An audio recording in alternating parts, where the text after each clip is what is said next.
Hey, what's up, gang? Welcome to another edition of Winnipeg Sports Talk Daily, a game day edition. Jets back at home, taking on the Buffalo Sabres tonight. Sabres have been playing very nice hockey as of late, winners of 4 straight. Puck drops at 7 p.m. We'll be all over it. We'll hear from Rick Bowness in just a couple minutes on the lineup tonight and a few other topics in and around the Winnipeg Jets. And we'll get the latest on the visitors with our old pal Joe Yerdon in Buffalo. Joe's going to jump on with us in about 20, 25 minutes or so. And then Murat with his latest on the Winnipeg Jets. And talk about a very interesting article he's got up at The Athletic pertaining to the trade deadline and potential trade targets and where the Winnipeg Jets would be best suited to focus on any potential additions at the trade deadline for a big playoff push. A little bit later on, Erik Swar from the Manitoba Junior Hockey League is going to pop on for a couple minutes and tell us about this Manitoba Junior Saskatchewan Junior League Hockey Showcase. It'll be taking place in Winnipeg next week on Tuesday and Wednesday. And we're getting to the finals of the first Grand Slam of the year. We'll also chop it up with our pal John Horn for a few minutes in the final half hour of the program. Welcome, everyone watching on YouTube. Make sure to hit that red subscribe button if you haven't already. And give today's episode a thumbs up. Helps us spread the word about Winnipeg Sports Talk. And a big shout out to everyone listening to the show on audio via the podcast on their way home from work tonight. Thanks for making us a part of your day.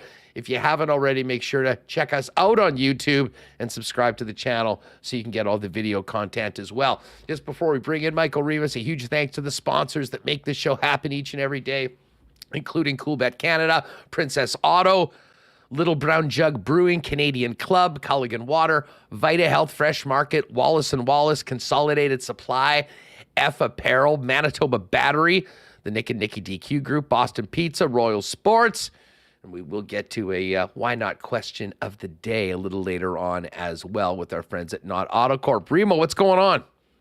Feeling good. I'm ready for the Jets to get back in the win column tonight. Home cooking. You know how good they've been at home against the Sabres, and I guess we're kind of counting down until the All-Star break. 3 more games. We got tonight, this weekend against Flyers, then Monday against the Blues, who haven't been playing so great lately. So let's go against Buffalo, and we're gonna have a couple of 6'7" monsters on the ice here. I'm looking forward to it. Yeah, no doubt about it. We'll get into bones in just a minute and talk more about this game. I'm very enamored with the Buffalo Sabres. I think that they are just so much fun to watch. If you spent any time watching their games today, they're usually going over. They don't do a very good job of keeping the puck out of their net, but man, can they score. And Tage Thompson has turned into a legit NHL superstar right now. So we'll find out a little bit more from the visitors' side of things with Joe Yerdon in a few minutes, and we'll hear from Rick Bowness. Just before we get into tonight's action, Reem, interesting night last night in the NHL. Hurricanes did the Jets a bit of a favor, beating the Dallas Stars in overtime. And the Blue Jackets ended the Oilers' streak at 6 games in a row with a 3-2 win in overtime last night. But if you stayed up late enough, you got a chance to see Game 2 of the Rick Tocchet era in Vancouver, which included a 6-1 pasting at the hands of the Seattle Kraken. The Canucks being humiliated in the third period as the Kraken fans chanted "Bruce, there it is" for most of the third period as they thumped their rivals. And then I think we got a chance to see a little bit more about what Rick Tocchet's going to be like as the head coach of the squad. And let's just say he didn't react well to his first loss behind the bench in Vancouver. Yeah, I mean, what a weird game. I love this Vancouver-Seattle rivalry. They're 2 hours apart, so a lot of Vancouver fans in there getting the Bruce, there it is chant going during the game. I don't know if that's ever happened, chanting for the visiting team's former coach that was just fired. Crazy. And then so what? They get absolutely pumped. Seattle skates circles around Vancouver. And yes, Rick Tocchet left pretty much speechless after the game, Huss. And this was his comments. This Vancouver, what's going on with their team? Game two of the Tocchet era.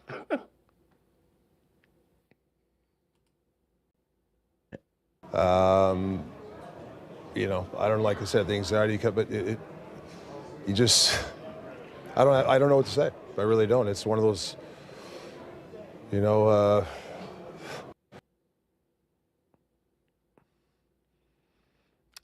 He then continued to go on. Could you not hear that one, Huss? I could hear it, but we didn't get to the point where he was talking about how soft the Vancouver Canucks were. I don't have the soft clip. I just have the one of him saying, he didn't know what to say about the game, but he did call them soft. Yeah. Yeah. Which, I can't remember a coach in the National Hockey League calling his team soft in a long, long time. Never mind a guy doing it after game 2 and the first loss he's ever taken on the home bench. I was talking with Dusty earlier today on the Lock Shop about this, and as miserable as I'm sure it is in Chicago and in Columbus and in Arizona with some of these teams that are bottoming out for Connor Bedard, I don't think there's any question that the most miserable place in hockey right now is in the dressing room in Vancouver, BC. Yeah, it's going to be fascinating to follow what they do with the deadline as we're on Bo Horvat watch. And we did actually have a transaction from them today. They signed Andrei Kuzmenko, who we thought maybe they could trade and get some assets for, to a 2-year, $5.5 million AAV contract. So he's having a nice season, got a good shot, and they're keep signing guys. I'm not sure why, but hey, they like him. So they have all these wingers here. They signed Mikheyev in the offseason, or Mikheyev. Interesting, just very interesting what's happening there. Yeah, listen, the Kuzmenko signing, I guess they wanted to make sure they got him done and, they didn't lose him because, he has been a nice piece on a terrible hockey club this year. But it is somewhat funny that he ended up getting a 2-year deal, Remo, which by my calculations should put them, and again, it's not a rebuild, it's just a reload. And I guess he's a key part of the reloading under Rick Tocchet, so they got him done for 2 years. Yeah, I don't know why he would do only a 2-year. Maybe he thinks the cap's going to go up. You can get more after 2. So, again, we're very fast. I'm very fascinated, at least, what's happening there. Jerseys tossed on the ice, cheering for the former coach. Interesting stuff. Yeah, what a mess. What a mess. And if anyone was wondering whether the Canucks are soft, Rick Tocchet told you directly from his mouth last night that, yes, in fact, they are. It is a busy night in the National Hockey League this evening, as it often is on a Thursday, highlighted by the Jets and Sabres, which we'll be spending most of our time talking about. But one other game, Remo, that if I wasn't going to the game tonight, I think I would be locked in on, and that is Boston and Tampa. The Bruins 38-5-4 on the season. Lightning 30-15-1, and the Lightning 18-4-1 at home. And a lot of talk online about this game, certainly from the Tampa side, of how badly they want this game. And it also featured a face-to-face apology from Jack Edwards to Pat Maroon for fat-shaming him earlier this season on a Bruins broadcast that got quite a bit of media attention. Yeah, I remember that earlier this year. He made some comment about Pat Maroon's weight, and Maroon made it into a positive.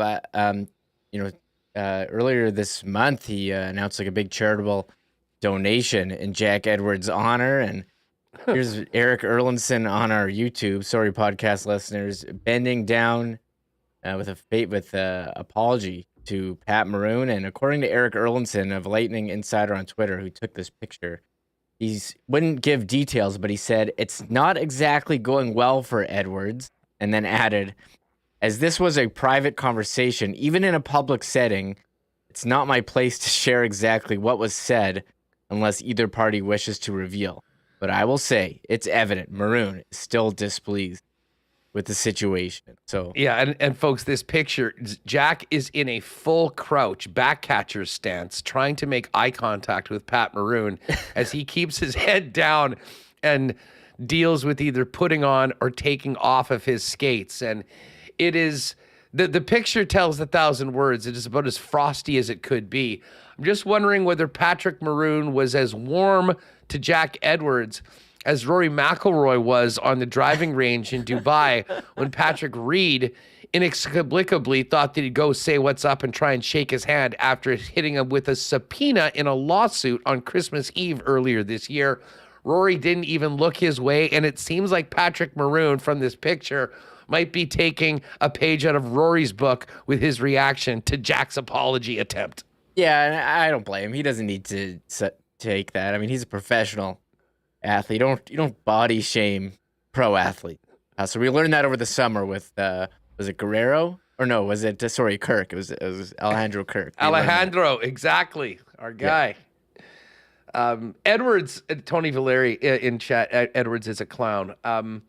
Edwards is maybe the most over-the-top announcer in the National Hockey League. And listen, I'm all for, I love home team announcers that get really fired up for their home team. Paul Edmonds on the radio here is a perfect example of that.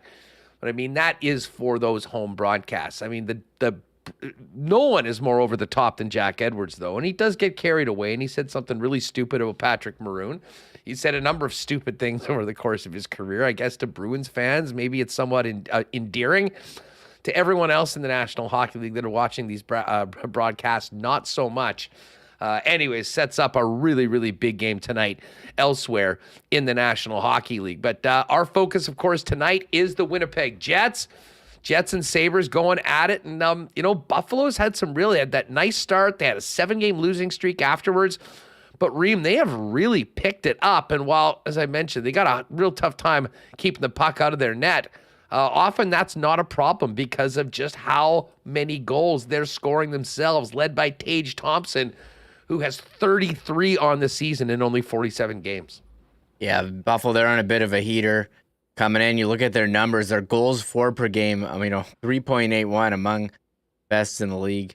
And the goals against also very high. Their power play was top 6, is number 6 in the league, 25.8%. Their penalty kill, bottom 5 in the league, 73.8%. So it's going to be, I think there's going to be a lot of goals here. You look at their scorers, has Tage Thompson. If you picked him in fantasy, you probably got him late, and you might be in the top of your league. Alex Tuck has been great since the Jack Eichel trade. And who's Jeff Skinner? We were calling him a bust for a long time as this high price signing, and he's really come on this year. And look at the defenses. Rasmus Dahlin's breakout season. Owen Power, former number 1 overall pick. He's just, getting on the score sheet. Scored his first of the year a couple of games ago. Watch out for Buffalo, man. I think they're a good team, and we already saw them. Was it a week ago? It feels like longer than that. But we remember how great Connor Hellebuck had to be for the Jets to win that game. That was a game that, frankly, they probably didn't deserve to win, and they did based on the brilliant bounce-back performance of Connor after a tough one in Detroit the game before. Just to put into perspective on how successful the Buffalo Sabres have been in scoring goals this year, they have 180 goals on the season, one behind the Boston Bruins. They're number 2 in the league, as you mentioned. 3.81 goals per game. No one's been scoring more per game outside of Boston than Buffalo. What is a very interesting comparison, though, Remo, that while Boston scored 181 and Buffalo scored 180, Boston's given up 98, and the Sabres have given up 160. A 62-goal difference between the two hockey clubs. So more often than not, if you're looking at the Coolbet odds, take the over when the Buffalo Sabres are involved in a game. And very interesting, speaking of the over, the guy charged with keeping the puck out of the net for the Buffalo Sabres, a very familiar face. Erik Comrie gets the start. Fire up the revenge game narratives, Remo, because Comrie's back in for only his second start since he was injured earlier this year in November. Yeah, he started earlier in January, and he got off to a hot start, and we were all saying, oh, Erik Comrie, the Jets should have kept him. But you look at these numbers, 3.67 goals against, 883 save percentage. They're not great, but they're putting him in here. They've gone with Anderson and Ukko-Pekka Luukkonen, who has been decent as well. But they're going to have a video tribute, I'm sure, for Comrie after he was here last season. He's 12 games, 4-8 record. And didn't you tell me that he's already played here once as a visitor when he was with Detroit, and it did not go well? He came in with the Red Wings, and they were terrible that season. That was part of his magical mystery tour, I think, around the league, where he was getting picked up on waivers every few weeks and then bouncing around. He got lit up that game, and well, he'll get another chance to do it against his old squad. It is interesting. I mean, you've got these numbers up right now: 12 games for Erik Comrie, a 4-8 record, a 3.67 goals against average, and an 883 save percentage. And you compare that to Big Save Dave, who's played the same amount of games, 12 games so far, has the opposite record, 8-4, has more than a goal better against per game at 2.62 and a 908 save percentage. Funny that the chat doesn't have as much issue with losing Comrie and the play of Big Save Dave now as opposed to maybe what happened earlier on in the season when Comrie was winning those games out on the West. Really, he had that great week, and that's been it for Erik Comrie as a Buffalo Sabre so far this year. Yeah, Rich, I think he's been solid when called upon. He had a rough first game, which we've talked about, but he's been good, and he's making less money than Erik Comrie. And for the Jets, who are saving up all this cap space to make a big swing here at the deadline. So we think, the difference of, what is it, like 800,000 would that be the difference? I mean, that's a player right there, at least an entry-level player. So we'll have, seems like the Jets have, whoever they pick backup, we're like, who's this guy, bro, Swar? Comrie, really? Rittich? And they seem to be able to, make it work no matter who it is. So credit to the Jets scouting and coaching staff on that one. Yeah, well, Wade Flaherty, I think, really deserves a ton of credit. And we heard Connor Hellebuck talking about Flats and how impactful he's been to Connor Hellebuck. It's quite clear that he's done a great job with the backups as well. And certainly David Rittich been money well spent by the Jets so far this year. We're going to hear from Bones in just a second. Did see a couple people in the chat wondering what was up with the Scotties Tournament of Hearts. Give you a quick update on that right now. Asham Black Group, Caitlin Laws 3-0. Suzanne Peterson second at 2-1. The other group has the McLeod Rink at 2-0. Jen Jones at 2-0. Ackland at 2-0. And they're on the ice right now in the afternoon draw. And Jen Jones up 3-1 after 4 ends. We've got the McLeod Rink actually trailing right now, going up against Ackland in a battle of unbeatens right now.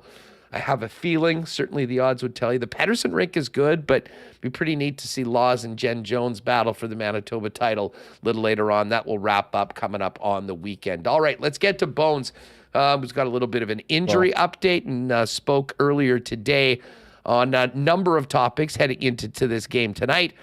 He did give an update that David Gustafsson still dealing with the upper body injury, needs a few days off, and Mason Appleton likely back after the All-Star break. But why don't we get right to it? And we'll start it off with Rick Bowness giving a little bit of an update on injured players for the Winnipeg Jets. What's the latest with David Gustafsson? Upper body injury. He will need another few days off. He had an MRI yesterday, and he just needs probably another 3 to 4 days off. Okay, and Mason Appleton looks like he's getting closer. He's getting closer. It's a matter of getting that. I would doubt if he'll play before. I wouldn't rule it out at this point. I talked to him today about getting him out of that red jersey. But I would say after the All-Star break is the best bet, without ruling out the possibility of Saturday or Monday. All right, so there's Bones on Gus. No surprise that Ken went right to the Gus bus today when talking about what's going on around the team with Bones. I had a good laugh. Yeah, they go for the big press conference. Usually the first question's like, all right, well, how about the opponent? But Ken on the mic's like, all right, Gustafsson. I'm driving the Gus bus. What's up with him? Let's hear. And it sounds like Appleton after the break here. And just looking at the lines, no changes. That's why we haven't really gone to them. But Logan Stanley, he's staying in with Nate Schmidt, Connor Dubois, Perfetti, Ehlers, Shafley, Wheeler, Barron, Lowry, Kuhlman, Axel, Stenny, and Minalainen, Morrissey, DeMello, Dylan Pionk, Stanley, Schmidt, which I said, and Hellebuck in net. So no changes from last game for the Jets, but seems like some guys will be, close to injury, back from injury soon, like Appleton and Gus.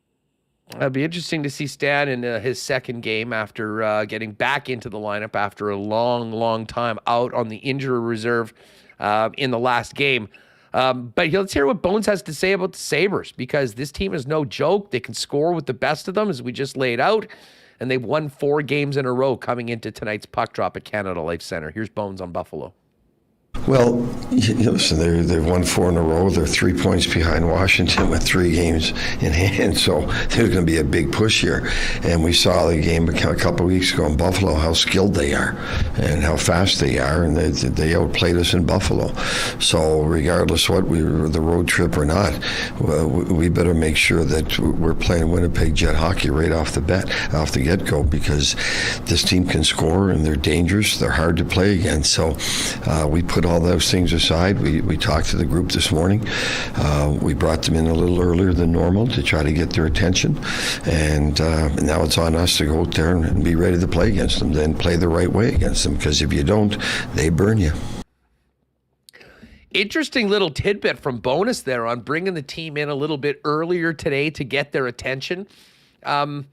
I'd said yesterday, Remo, that these next 3 games are going to be a real challenge for the Winnipeg Jets. There's a great opportunity to take advantage of teams below the playoff line, continue to stack up points heading into the break. Obviously, they didn't like the way the last game ended, but they are going to need to be ready. And we've all heard, years and years of data tells us that sometimes there's a little bit of a lull when a team comes back home off of a road trip. The Jets are going to need to avoid that tonight against a Buffalo team that will make you pay if you make mistakes. And they did plenty of those in Buffalo, but were bailed out by Hellebuck the last time these teams met. Yeah, Ken asking what are they going to do about everyone knows when you come back from a road trip, first game is a bit of a dud. He said they're brought him in early, try to get the legs flowing and see if they can have a good start tonight and play a bit better than they did last time against Buffalo. And yeah, Hellebuck, he's starting. He's been very, very good. So it's going to be a tough task, Huss. We're going to hear more from Joe shortly, just how strong Buffalo has been when it comes to scoring goals. So I'm looking forward to seeing the Jets back on home ice. The crowd's attendance, I think, has seen a bit of an uptick here. People starting to realize, hey, this team is actually in first place or battling for first place. Well, and you know what? If you missed out on the games so far this year, the home games have been great. The team's been winning consistently. And listen, we know where they are in the standings right now. This should be a fun one tonight. I'm really looking forward to it. One other great bonus of being at Jet games right now is you get a chance to see Nikolai Ehlers do his thing after being out for so long, coming out really just since game 2 of the regular season. Bones expanded a little bit on what he's seen from Nikolai Ehlers since returning to the Jets lineup. Again, he's still getting back into the rhythm of how we do things here, and I'm still getting used to him. But listen, that's elite speed. What he has, that goal in Philadelphia that they scored, the third goal there it's a perfect illustration of it. He goes down that wing and he gets a step on the D. Just keep going and get behind the net and bring everyone back to the net. It opens up that second wave all the time. So it's his elite speed and his ability to make plays at high speed. A lot of guys have to slow down. They're fast, but they have to make a decision. Their hands don't work quite as fast as the legs. His hands and brain work as fast as the legs. So he's going to keep getting better. I still think there's more there to his game than what we're seeing, and we're pleased with what we've seen. But we're going to keep pushing him here to get more out of him. Well, they've certainly been getting lots out of him so far. And if there's another level for Nikolai Ehlers, that's good news for the Winnipeg Jets. As we mentioned, Logan Stanley's back in the lineup tonight. Got in Nashville, made an impact right away. Big hit, dropped the gloves. He's back in tonight, and Bones expanded on getting Logan back in and getting him another chance in the lineup this evening. You saw that first shift, his physical presence. we're going on a road, we're going into a tough building, and he steps up and makes a big, clean, legal hit. And so that's a very strong message to both teams that we're here to play. He gives us that size back there and that physicality that we need. And Sandberg does as well. Like, there's going to be constant rotation here because neither one of them deserve to sit out now. But I just love his size, physicality. He has a presence out there. And you're against a team like Buffalo with some of those big forwards. We're going to need that physical play and that physical size and what he brings to the table. All right, so the first chance for fans at home to see Big Stan back in the lineup for a long time, and Dylan Sandberg and Kyle Capobianco will be in the press box tonight as of now. Let's hear from Bones on the top six. There's been some line shuffling. We've talked about Schwieler's together, and then Perfetti along with Dubois and Connor. Bones was asked on what he's seen from the top six since shuffling up those lines. I think it's worked fine. Both lines are creating offense. So and I know that, and obviously I wasn't here last year when Cole played right wing with Doobie and KC, but that should give us two good scoring lines. It really should. And Adams' line has been extremely well done, really well all year. The fourth line got us, big goals in Philly. So you need contributions from the bottom end as well. And we've talked enough about our defense, but it's also nice to have two checking lines or two scoring lines when you go on the road. So what I've noticed is I'm just watching the other coaches and their matchups now because we have those two lines that can score. So it's made it interesting in terms of going into other rinks. And the other thing is with icings, we iced the puck the other night and they score a goal. When they ice the puck on us now, Mike's on the right side for a face-off or Doobie's on the left side for a face-off. It gives us more offensive opportunities. All right, some interesting stuff from Bones on his top six heading into tonight's game against the Buffalo Sabres. As I mentioned, I'm going to talk more about the visitors with our pal Joe Yerdon in just a second. Just before we do that, I got to remind you folks that unfortunately, this beautiful run of weather is coming to an end, and it is getting cold on the weekend and into next week. Is your car and is your battery ready for it? Well, it better be. And if it's not, you need to be giving Donnie and the gang at Manitoba Battery a holler and make sure that you are set. If you're wondering where your battery is at as far as life goes, pop by 1026 Logan Avenue. They'll give you a quick battery test and let you know what's up. And if you need one, you'll be able to get a battery right there at Manitoba Battery at the best price in town while shopping local. If you know that you need a new battery, if the car won't start or you expect it to, get ahead of it. Give them a call or hit them up online at manitobabattery.com. If you get your order in by 3 p.m., you'll have that battery delivered to you same day. Nowhere in town will save you time and save you money like Manitoba Battery does. A great local company, 1026 Logan Avenue. And again, you can give them a phone call or order online and check out everything they've got at manitobabattery.com. Huge shout out to our friends at Consolidated Supply who are looking ahead to 2023 and the end of the snow era for the winter, because they'll be busy on the golf courses as the club car dealer and the irrigation leaders in the industry. But it's not just for golf courses, for your property as well. Irrigation options and artificial turf options. Maybe you're thinking about that dream putting green in the backyard. Spicy Joe and the guys can help you with that. They've also got a great selection of hot tubs, outdoor kitchens, and more. Find out everything Consolidated Supply has waiting for you. 1395 Niagara Road East. Or, of course, you can also check them out online at their newly revamped website at cte.ca. Don't forget, folks, January coming to an end soon.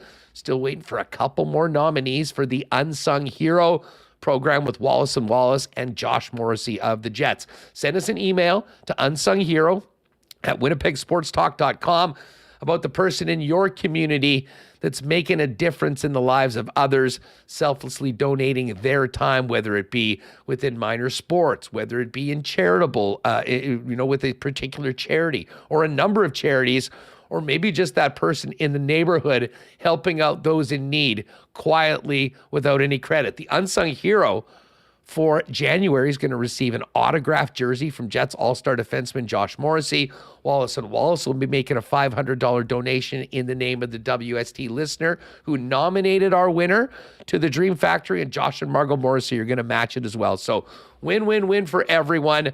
Make sure to get those in to Unsung Hero at winnipegsportstalk.com. And before we bring in Joe, I know Joe, like many of us, have been battling a cold and sore throat. Well, it's never been easier to take care of that than with Colflex Oregano Spray. Made locally by Initech Nutrition, Colflex Oregano Spray helps relieve coughs and sore throats and helps to maintain immune function. You can get yours today at any Vita Health location, along with great prices on natural and organic supplements, beauty products, and groceries. And obviously, Winnipeg's best selection of local products, too. Vita Health Fresh Market, empowering people to lead healthy lives. 7 Winnipeg locations, including the newest store in Linden Ridge, and online at myvita.ca. All right, let's go to Buffalo right now and welcome in the noted jerk himself, the Maintenance Day podcast, Bleacher Report contributor, Joe Yerdon. Joe, what's up, man? Great to have you back on the show. I'm doing good, Huss. Aside from that whole, cold stuff, it's fine. Yeah, no, doing great here. It's a whole different season here in Buffalo these days. It's boy, when was the last time we talked, man? Things were drastically different last time. Well, they certainly were, and we got a good taste of just how good and dangerous the Buffalo Sabres can be. What was it, a couple of weeks ago when the Jets were in Buffalo and really escaped with a win on the back of Connor Hellebuck. Just before I ask you about the Sabres, I have to ask you about the mood around in Buffalo. I guess everyone's all in on the hockey team right now because pretty disappointing end to the season for the Bills. And I don't know. I mean, just what's it been like being around Buffalo the last few days? With everything. I mean, the emotional ups and downs of that team and that fan base over the last month. Yeah, it's the mood is definitely a little bit dimmer around town. A lot of the Bills Mafia are still kind of licking their wounds about how the game went down and how things played out. Because I know everybody was kind of getting caught look ahead of fan wise, not player wise, but fan wise was getting caught looking ahead playing in Atlanta against Kansas City or maybe even at home against Jacksonville. But they got caught looking past the Bengals, and boy, oh boy, the Bengals came out and just whooped their tail. But yeah, it's a disappointing end for the Bills for sure. But they, I don't know, things get a lot more interesting for them next season because Josh Allen's big contract extension kicks in and the salary cap situation doesn't look so good. So, but they were a 14-3 team. So I got a funny feeling they're going to be hanging around again next season, but but the difficulty level gets stepped up a little bit next year. Yeah, it was. Listen, I think a lot of people have a soft spot for the Bills and their fan base. Listen, I'm a Chiefs fan. I was looking forward to maybe going to Atlanta this weekend to see that game. Obviously, that didn't happen. But I just had to think, and I'm sure, we'll hear more about it afterwards, the emotional toll that the Damar Hamlin situation episode took on them. Obviously, it ended up as good as anyone could have imagined, considering how tragic that was at that time. But I really did think that took a major toll on Buffalo, and it'll take a few months to get this team back and ready. That being said, moving on from football season and maybe a few more eyes on the Buffalo Sabres, the visitors tonight here in Winnipeg playing some pretty good hockey lately. Winners of 4 in a row. You cover this team on a daily basis. I mean, I pay quite close attention to them. I find them so much fun to watch. Had that great start, lost 7 in a row, and here we go, same old Sabres. They stopped the bleeding, and man, they're fun. And holy smokes, can they score goals, Joe? What do you make of this team coming up to tonight's game in the Peg? It's the amount of offensive output that they can do is something else. It's such a flip of the switch from how things were the past 7-8 years. It's not to say that the offense was terrible with Eichel and Reinhart and even Dahlin in his rookie year were bad, but this is a whole different level. I mean, they've got four guys with 20 goals now.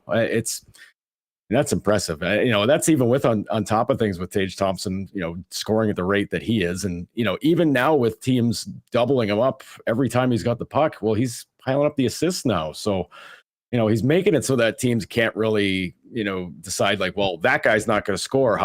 Everybody else is going to have to score on us. Well, everybody else is scoring. Everybody else is scoring. So It's impressive. It's really impressive what they've done, and Don Granato deserves a lot of credit for that, because from the day he was hired, he made it a point to say we're gonna be an entertaining team. He's like, I don't want to play that bogged down defensive dull style of hockey. He's like, that's not me. That's not what I want to do. And man, they got the guys to really run it out there now, and that's even without a couple of the young guys really still getting a feel for the game with Quinn and Paterka and even Krebs to a degree. But geez, man, they just pile up the goals, and now Victor Olofsson's getting hot again, and it's Skinner's just jumped over 20. Tuck's been great. Man, it's wild to have all these guys to talk about us. It's unbelievable. You know what? It's such a fun story, and I think it's long overdue. We were waiting for Buffalo to finally kind of get back to being competitive, and they are. And man, the future's bright with all these young players.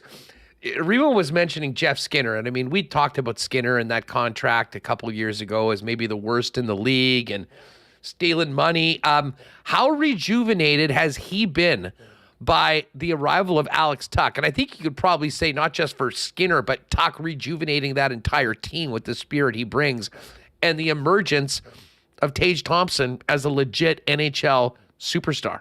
Yeah, Tuch is it's amazing what a difference a guy can make with just with his line, with a couple of players, and just the room in general. I mean, Alex is probably one of the more fun-loving, easygoing, just full of personality guys in the room. Everybody loves this guy, and he's funny to talk to. He's just very chill about everything. I mean, seeing this guy get tackled a few times in games and there's no call, and I'm like, I go up to him after the game, I go, man, if I was in your shoes, I probably would have got teed up for a 10-minute, because I'd have been screaming. And he's like, no, man, you got to be polite to these guys. And I'm like, you got the patience of a saint, my dude, because you're getting tied up all over the ice. But with what he does for that line, I mean, Buffalo is a team that's always enjoyed having a power forward type of player. I mean, you go back to the 90s, even a guy like Vaclav Varada, who, wasn't a big scorer, but he played that kind of, physical not really push the pace, but like he was a physical power forward type of player. Tuch is like that, except he's bigger. He's got a lot of offensive talent.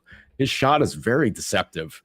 It kind of comes out of nowhere, because it kind of reminds me of like a Mariano Rivera fastball, where you see him move and you're like, oh, that's really smooth. That's not coming in. Oh, geez, that's 98 miles an hour. Okay. All right, well, we better get ready for that then.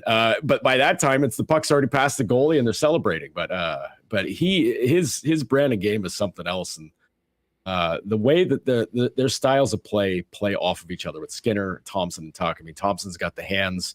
He's got all that skill. Skinner's got the penchant for being a bit of a pain in the butt to opponents, and he finds ways to get to loose pucks, and also has a ton of skill, also drives everybody crazy. And then Tuch just drives the net. He's physical. I mean, it's like one of those perfect like old EA NHL lines where you put together and the chemistry is 100 immediately. That's how those guys work.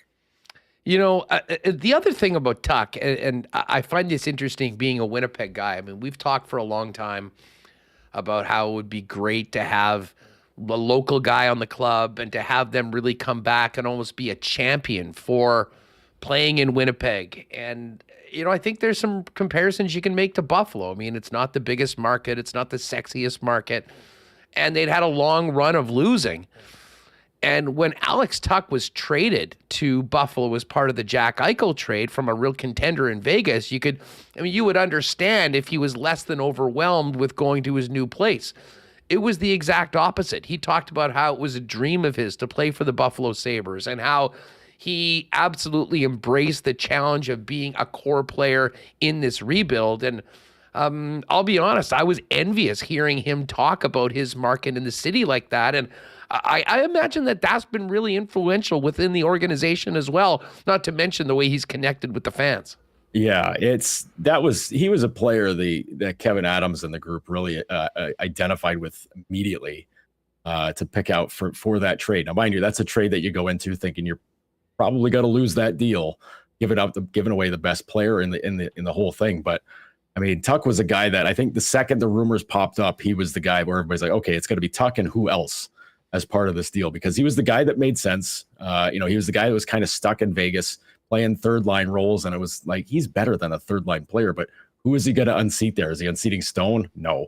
Is he jumping in on the Riley Carlson Marchessault line and taking one of their spots? No. So he was kind of in a spot where he needed a place to kind of flourish and grow, and Buffalo was the place.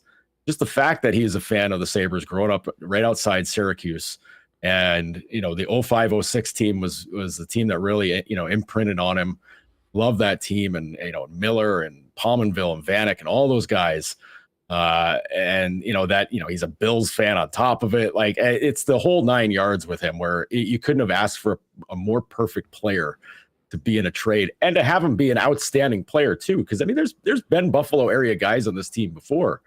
I think back to Pat Coletta, but like Pat Coletta wasn't a big scorer. Pat Coletta was a crap stirrer and a physical presence. But with Tuck, it's just, he's capable of leading the offense. If Skinner and Thompson aren't going, if Tuck gets it going, then those other guys are going to pick it up right next to him. So, you talk about a fairy tale ending. Well, it's not even an ending; it's a beginning. It's a fairy tale beginning for him in Buffalo, because this is really taken off, and to have him be the guy that's sort of the focus of that, because he takes heat off of Skinner and Thompson when it comes to dealing with us knuckleheads in the media. He'll gladly talk to us whenever we got a question for him. Yeah, no, he has done an amazing job of setting the example, and I think really changing the tone around the Buffalo Sabres. And man, the production speaks for itself on one of the top lines in hockey. Joe Yerdon's with us, getting ready for Jets Sabres tonight. One of the other players in that trade, of course, is very familiar face here in Winnipeg, as he was Mr. Winnipeg Ice when the team moved here from Kootenay, and that's Peyton Krebs. I mean, it doesn't have big numbers right now, but man, when I watch Buffalo, he seems to be everywhere right now. I mean, tell us a little bit about the season that Peyton's having right now and how he's fitting into what the Sabres are doing. It's funny, the fan view of him was, because you've got the kid line, the kid line, because they really are, of Cousins, Peterka, and Quinn, where Cousins is the old man at, I think, 22 on that line. It's ridiculous. And Krebs is the guy that was kind of like on the outside of it. So, if one of those guys wasn't going, they're like, put Krebs there, it'll work fine. And they tried that, and it didn't really work exactly the way they thought it was going to be. And they thought Krebs, putting him at the wing was going to work, but he's a center through and through. And putting him with Girgensons and Opozo, again, the fans were like, you got to be kidding me. Like, this guy's supposed to score goals. He's supposed to do this, that, and the other thing. And people were like, he's not going to get any minutes. I'm like, guys, that's the line that gets the second most important minutes on the team. So you're putting Krebs on a line with guys that are put in the difficult situations where they need a stop, they need a boost of energy, and he's just feeding off of that. He's loving life playing with those guys. And it gives him a boost, because, a couple of times already we've seen him get in fights, and he's not a guy I would have picked out ever to be getting in fights with anybody. But he kind of saved their neck against Anaheim, because the fight he picked with Ryan Strome ended up stopping a 2-on-1 for the Ducks going the other way. So, this guy's got a little bit of a sense of timing and flair for the dramatic. But the offense is starting to show up a little bit. He's getting less afraid to shoot the puck. And it's helping out Girgensons and Opozo, because you know what those guys are going to do. They're going to hammer you on the forecheck. They're going to hammer you physically. But Krebs is right there to kind of keep him moving and keep that puck going around. He's been really good. And listen, I know you might look at it and say, geez, he's just a fourth line player. Man, he's playing some really important minutes in really important situations for him. He's been very good. When you look at the at Buffalo this year, the other thing that kind of really stands out is their pair of number one overall picks playing big minutes right now. And Rasmus Dahlin, I think, has maybe gotten to that level that the Sabres had hoped he would when they selected him. And Owen Power finally got on the board and got another one. They're very different players, but both very important. For folks that haven't seen them, tell us about Dahlin and Power, those two twin towers on the blue line. Well, when it comes to Dahlin, anything that you guys may have seen of him in previous seasons where you're like, oh man, the offensive game's really good, but boy, he can't play defense worth a lick. Not the case now. He is an all-round outstanding player. I would not be surprised if he's a top 5 Norris guy this season. I think you're right. He and Morrissey, Morrissey's kind of come out of nowhere with the offensive game, but I think that's caught up with his defensive play, because he was always really good defensively. But now with Dahlin, it's almost the opposite, where the offense was always there. You're just kind of waiting for the defense to show up. Well, the defense is there, and now he's playing really physical.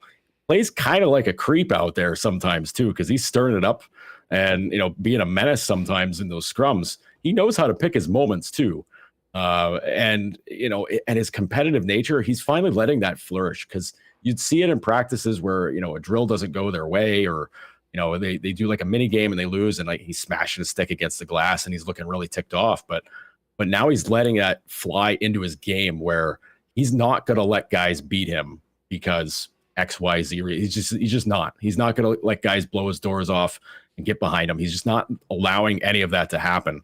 And he's playing the perfect game almost every night. He's an unbelievable competitor and incredible offensive threat, obviously, which is now it's even better. And with Power's so much of what Power does is it flies under the radar. He's like a fancy stats dream guy, because the raw numbers aren't there, like the goals. I mean, the points are, the assists are there a little bit.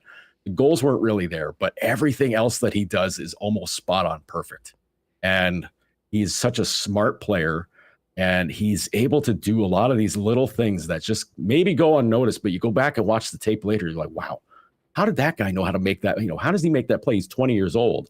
But yeah, he's 20 years old and he's making some very high-end decisions, high-end plays. And, the offense is coming now, because all he needed was that little boost of confidence to pop one in. And now suddenly he's going to be feeling a little bit more offensively.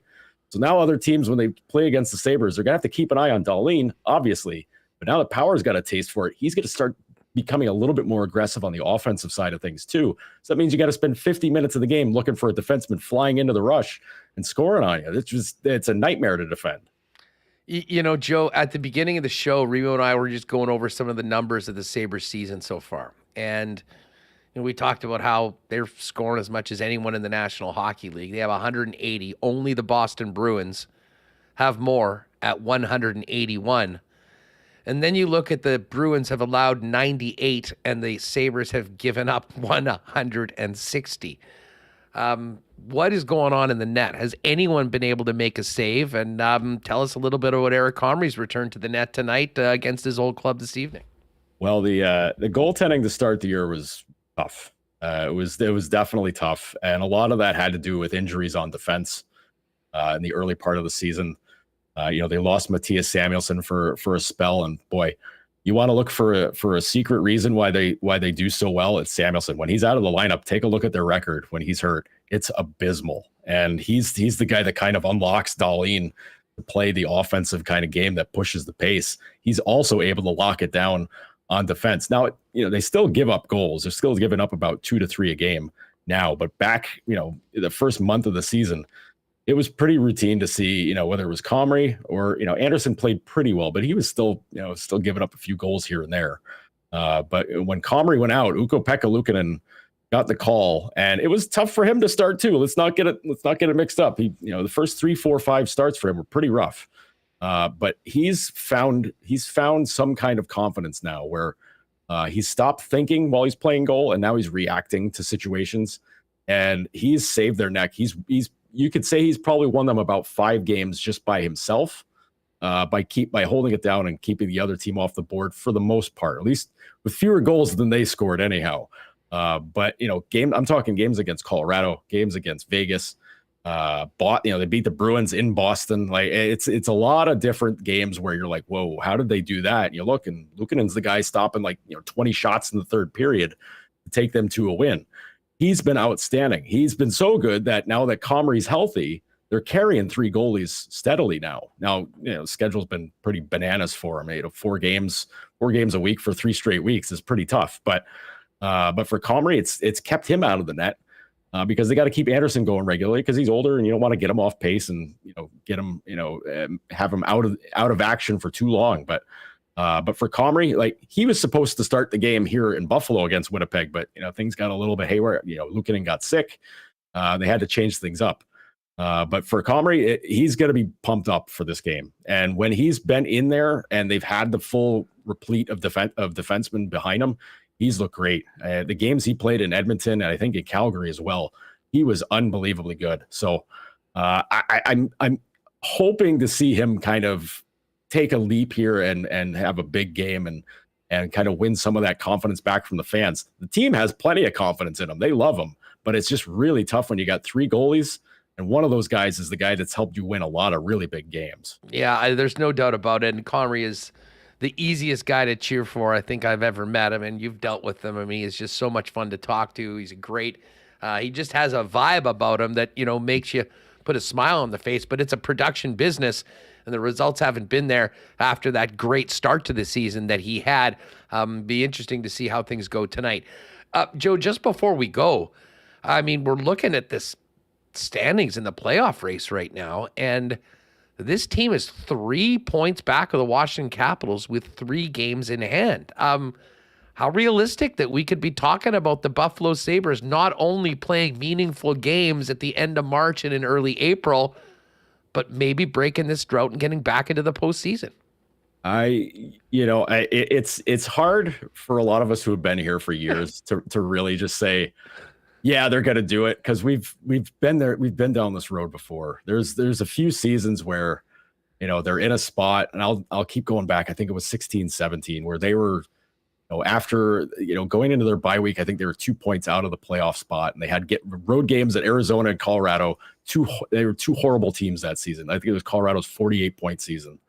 And they go on the road coming out of the bye, and they lost both of those games, and then it was game over. Like, they were toast the rest of the way. Now, do I see that same sort of, mental collapse kind of thing happening with this team? No, I do not.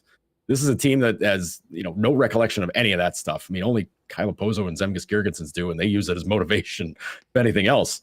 But for the rest of this crew, like, this is all new to them. This is very new to them, and they love it. They love this kind of setup. They don't get nervous about it. They've had so many games this season where they get behind, and it's just no big deal. They fight back. They get back into these games and either steal 1 or 2 points out of them. So this kind of race for them, I don't know. It's a much bigger stage. It's a much bigger profile. It's a lot more people watching when it's a playoff race. But right now, they're going to hang around. They're going to hang around. If they don't do it, they're going to be right there knocking on the door, which I think puts them a little bit further ahead than I think a lot of us thought, myself included. I thought they were going to do a lot better this year than they were last year. Hard to be worse. Well, I mean, it's easy to be worse. There's always an easy way to be worse when it comes to Sabres. But like, you think they're gonna be better, but they're not gonna be a playoff threat. This is a little different. I think they're about a year ahead of where I think everybody thought they were gonna be, and who knows? A team full of young guys, man, you don't know how they're gonna treat it and if they run with it, because the youth is unfettered. You let them go, and they run sometimes, man. Well, they're running right now, 4 in a row coming into this game, and I'm sure they probably feel like they owe the Jets one, considering what happened in Buffalo a couple weeks back. Can't wait for the game tonight. It should be a lot of fun. Joe, great to catch up again. Folks, give him a follow on Twitter at Joe Yerdon. Links to his work at the Bleacher Report and the Maintenance Day podcast for more on the Sabres in the NHL. Joe, be well, man. Thanks for doing this. Thanks, Huss. Good to see you always, as always. Great. There's our buddy Joe Yerdon. And man, this is going to be a fun one tonight. Murat is going to join us in just a couple of moments for his thoughts on a great piece that he's got up in The Athletic right now, the Winnipeg Jets Stanley Cup contender checklist. What are they missing? We'll dive into that with Murat in just a couple of seconds. Hey, folks, if you're in the market for some new blades, you know where to go. Royal Sports. Royal's always been the hockey superstore in Manitoba for over 40 years. And listen, anyone that plays hockey knows you can go there, and whether you're a goaltender, whether you need a new twig, they have the best equipment at the best prices in town. What you might not know is that they've also got some more affordable skates that might not be set up for elite hockey playing, but are perfect to get out and make the most of the Winnipeg winter on the skating trails or on the ODR. So if you are in the market for some blades and maybe don't want to spend too much, make sure to pop down to Royal Sports and check that out.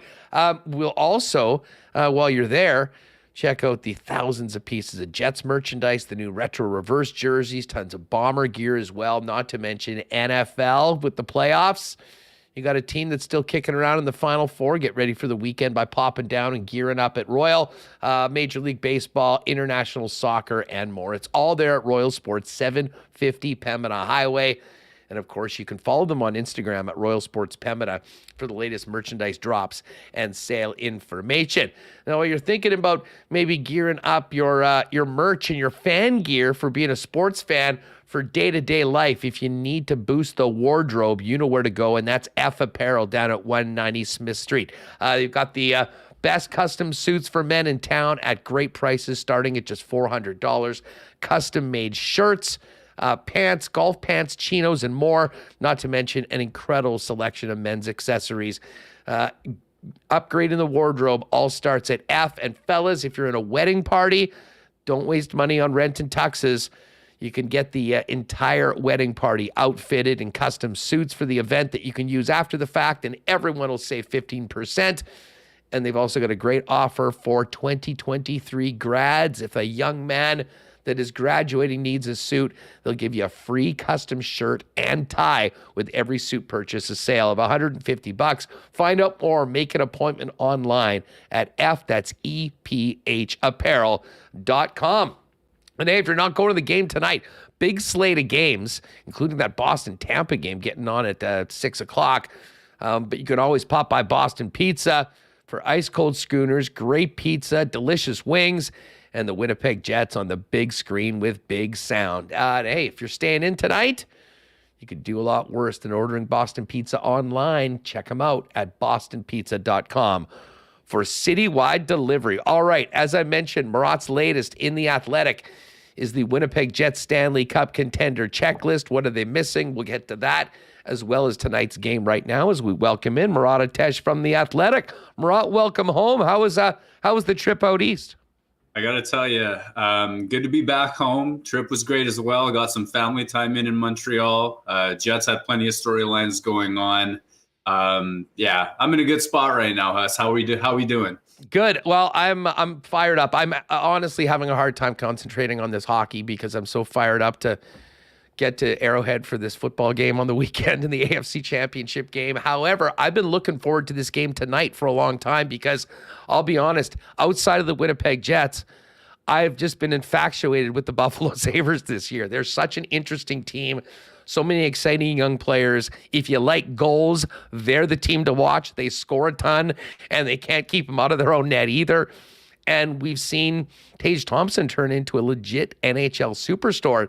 We were just talking to Joe Yerdon, and sort of at the end I mentioned, I have a feeling this Sabres team not only comes into Winnipeg tonight with a lot of confidence, having won 4 straight, but probably feels like they owe the Winnipeg Jets one for the way Connor Hellebuck heisted 2 points out of Buffalo in that game a couple of weeks back. 100%. I mean, you described Buffalo just perfectly, and they have such tremendous offensive talent. They've had issues, with their goaltending at various times, and of course their defense too. But they controlled large swaths of that game that Winnipeg won a couple weeks back. And I know that Winnipeg wasn't particularly proud of the process that night, giving up too many quality chances to players like Tage Thompson, who, I mean, it's like watching Dustin Byfuglien as a forward sometimes. Maybe without the mean streak, but certainly with the how did a big man like that make that stick skill play like he just did? And I mean, I know that it's been more about assists than goals for him lately. I think that the offensive chances are there for him, but it's not just him. You've got Jeff Skinner being productive. You've got Dylan Cousins. You have Erik Comrie and goal tonight for a potential revenge game as well. So lots of fun storylines. And when a team is so dynamic offensively and so porous defensively like Buffalo, they haven't won a lot in recent years. It's easy to make them a favorite second team, I think, for a lot of people. I think a lot of players or a lot of people in Winnipeg would probably be amused with them as maybe a second favorite team or a fun team to watch out east. You know, it was interesting hearing Bones talk this morning about how they got the players in early today, maybe handle things a little different than a normal home game. And I think it's probably a pretty good move when you think about how much hockey this team has played, how much traveling they've been. I mean, historically, there often has been a bit of a lull when a team gets back on home ice. And this particular challenge even more, Murat, just because of the calendar. And the guys know that come Tuesday, they're going to be off for 11 days. It would be human nature at some point to maybe look ahead to that point, especially considering what they've done so far. What do you make of this next 3 games, this period at home, and the way Rick Bowness sort of spoke this morning, how they're going to need to be very much ready for the Buffalo Sabres and handling it a little bit differently, trying to get in front of any potential lull, if you will, coming back off the road? Well, I think that you're exactly right to point that out. I think that Winnipeg is in a situation where, hey, they're going to be near the top of the Western Conference standings, whether they go 3 for 3 or play the 3 worst games of their regular season. And that can sometimes be a tough spot. We've also seen, exactly like you described, Winnipeg have games where they come back from the road, everybody gets settled, they do their laundry, like Neil Pionk was saying today, and then they get back at it. And it takes them a while to find their legs, and all of a sudden they're chasing the game. And the thing I like about Rick Bowness talking about getting in front of it is that he walked the walk with that today too. The Jets coaching staff, I am certain they talked about this as a group in advance of the morning skate, because the energy at morning skate was increased today. They didn't go for too long, but the intensity was up, especially during 5-on-5 drills. And I think it was led by the coaches. They were chipper. There was lots of whistles. Everyone to a man on that coaching staff was just a little bit extra communicative, I want to say. And I think that that's exactly what they're trying to do in morning skate form. It was a concerted effort. They're not just saying, hey, be sharp, this is a trouble spot. They're actually trying to change the energy. And hopefully for the Jets' sake, that means that that energy translates to the opening minutes of tonight's game. We've seen them struggle when chasing lately. And I think it's going to be incredibly important to maintain some of the good process that wasn't always rewarded in the back half of that road trip. Yeah, well, and you know, while we're at that, before we kind of focus more in on tonight and as well the your article and a look ahead to the trade deadline, what did you think of the Nashville game? Listen, the second period didn't seem to be certainly played in the Jets' favor. I think it was 19-5 in shots. Not sure whether that number was a little inflated or not, but the bottom line was they got a ton of great chances. That to me was just a hell of a goaltending duel, and UC Saros maybe got a little extra iron and made one more save. Yeah, I mean, that's the sort of game that could be won by either team. You're not looking at it as, of course, Nashville won or, of course, Winnipeg should have won or what have you. It was a game where both of them threw what they had on that given night at the other team's goaltender. And, you know, so Nashville gets the advantage. I mean, it was just a shooting gallery out there, as your stats are showing right now. I think that there was a little bit of inflation in that second period. But I also think that it was a case of Nashville being just a little bit sharper. I mean, that goal they score on the wraparound late is just a matter of getting into space before a player who's in position and then collecting a rebound off the backboards faster than Winnipeg can get to it. The Jets are there. They're making the right attempts, but they're a step behind on all fronts and not able to close things off. And I think maybe I'm willing to make some scheduled excuses for them on that front in terms of energy levels not matching what the eyes and brain were trying to get accomplished. So I'm not going to make a full season evaluation on that game. I think, you know, the loss was a fair outcome, and then it's going to be about getting back to their game and their fundamentals without letting fatigue be or maybe eyes on a beach a week from now be the story of the game. They've got to make their quality of play the story of the game. They do that, they should be okay. Murat, what did you make of Logan Stanley's return to the lineup and the fact that he's in again tonight? What does that tell you about the depth chart in the mind of the coach?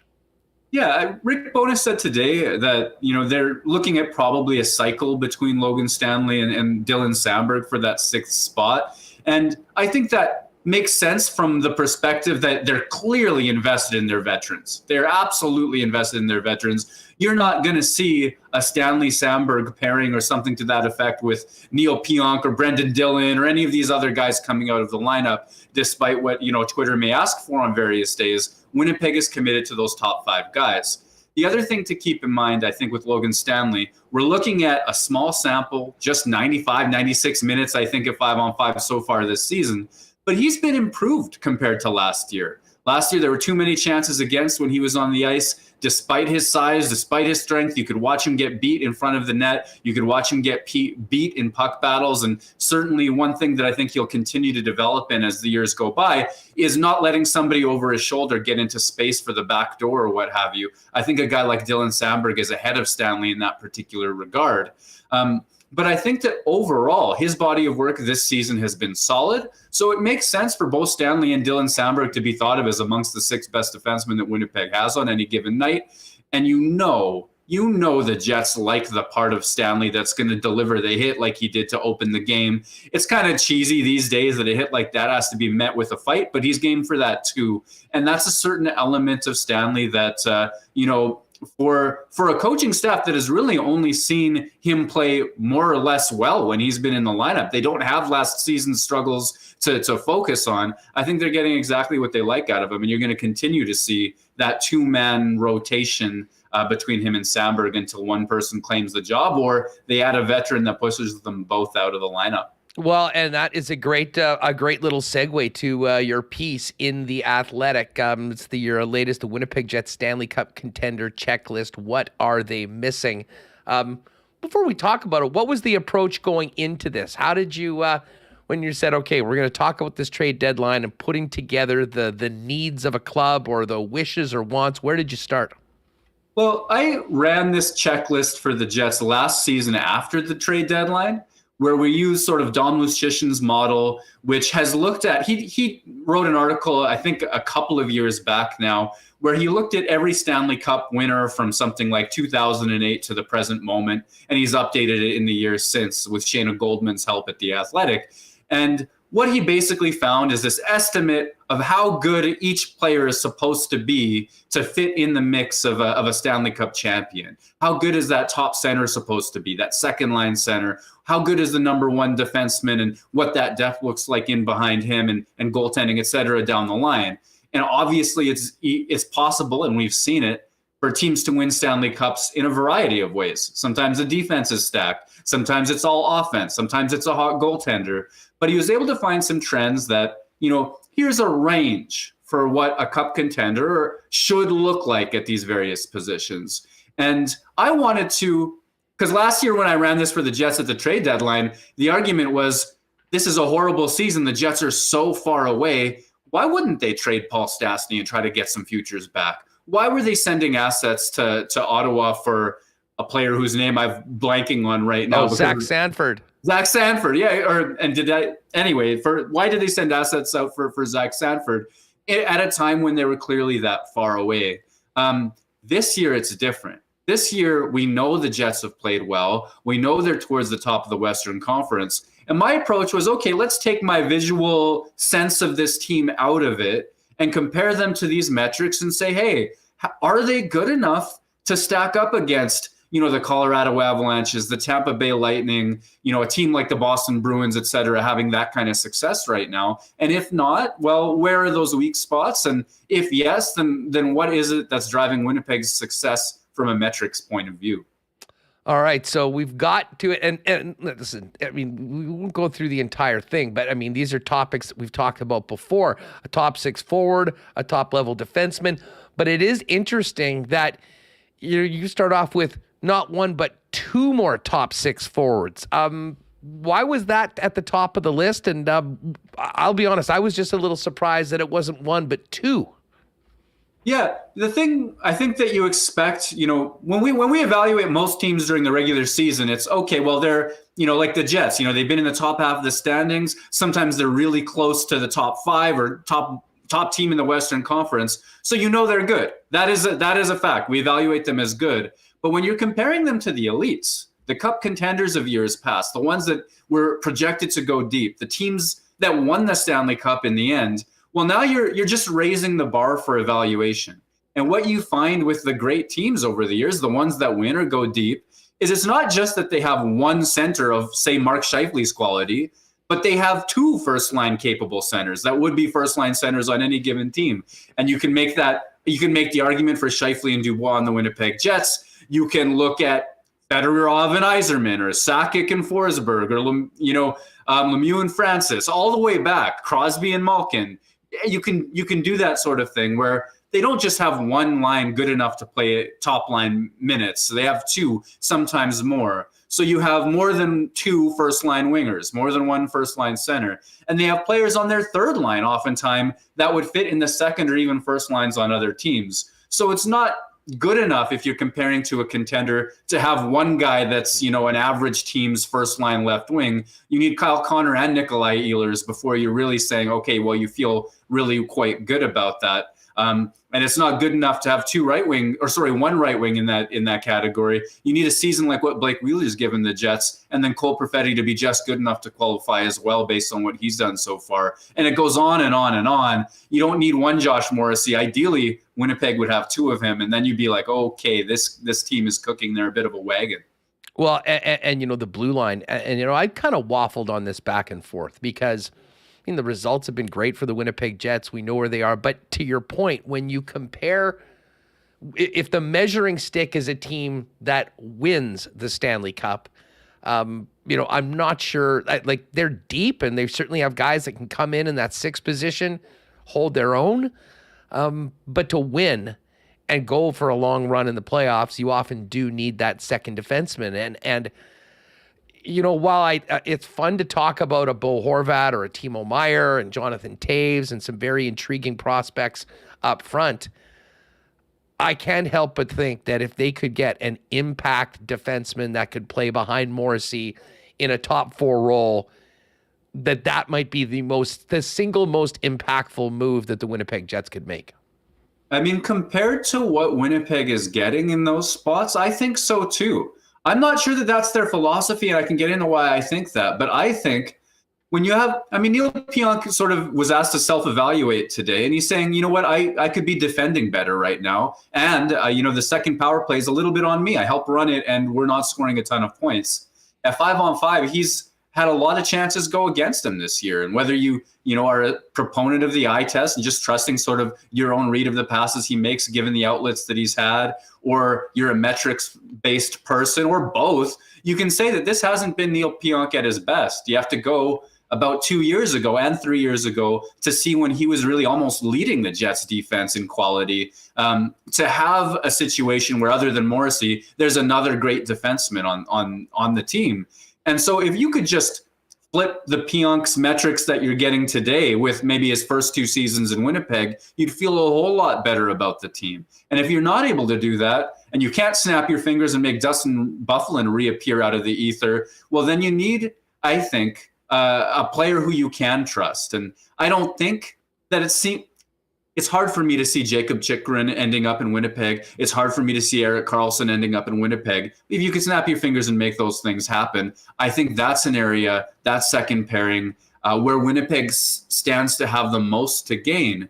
Because all of their players are good and capable and helpful, but I think they have a few too many 9s and 10s playing where you might like a king or an ace, behind the ace that has been Josh Morrissey all season long. Yeah, then he certainly has been the ace. There's no doubt about that. When we talk about guys that have been rumored, and it was funny, Rewicki and I were chopping this up yesterday. Certainly we hear the name Jacob Chychrun quite a bit, and Chychrun's very intriguing for a couple of reasons. I think he'd come in and be a big improvement and, would be a guy you could put out there for 20, 25 minutes a night that could play a ton. He's also got 2 years left on his deal at a pretty affordable 4.6. Now, that's great for Arizona because I think what they can demand for that goes up significantly as opposed to a player that might only be there for, for a couple months in a cup run. Ivan Provorov was the other guy that has been mentioned. Now, obviously with what happened back in Philly, I'm not sure if he's radioactive enough that teams would even entertain bringing him in for the PR of that. And, obviously these are businesses. You can't overlook that. But outside of those two guys that, have been mentioned, is there a player or two on the blue line that you might connect to the Winnipeg Jets, or at least might make sense for the Winnipeg Jets to sort of take a swing at? Yeah, you know what? I'm just beginning to sort of wrap my head around that. I know that Vladislav Gavrikov is somebody that Columbus has been meant to depend on quite a bit this year with some other injuries. He's well over 20 minutes per night in Columbus, and he's playing top competition. He's playing a lot of PK minutes, even some power play, but there's no way that he would do that in Winnipeg. That might be the type of tier of defensemen that you start to imagine for Winnipeg. And then it depends on the prices. And if they sincerely believe that he'd be an upgrade to what they have in their top four, that's the type of player that I'm imagining, because I can't see it being Chychrun, because I think, like you say, his price is just going to be so sky high.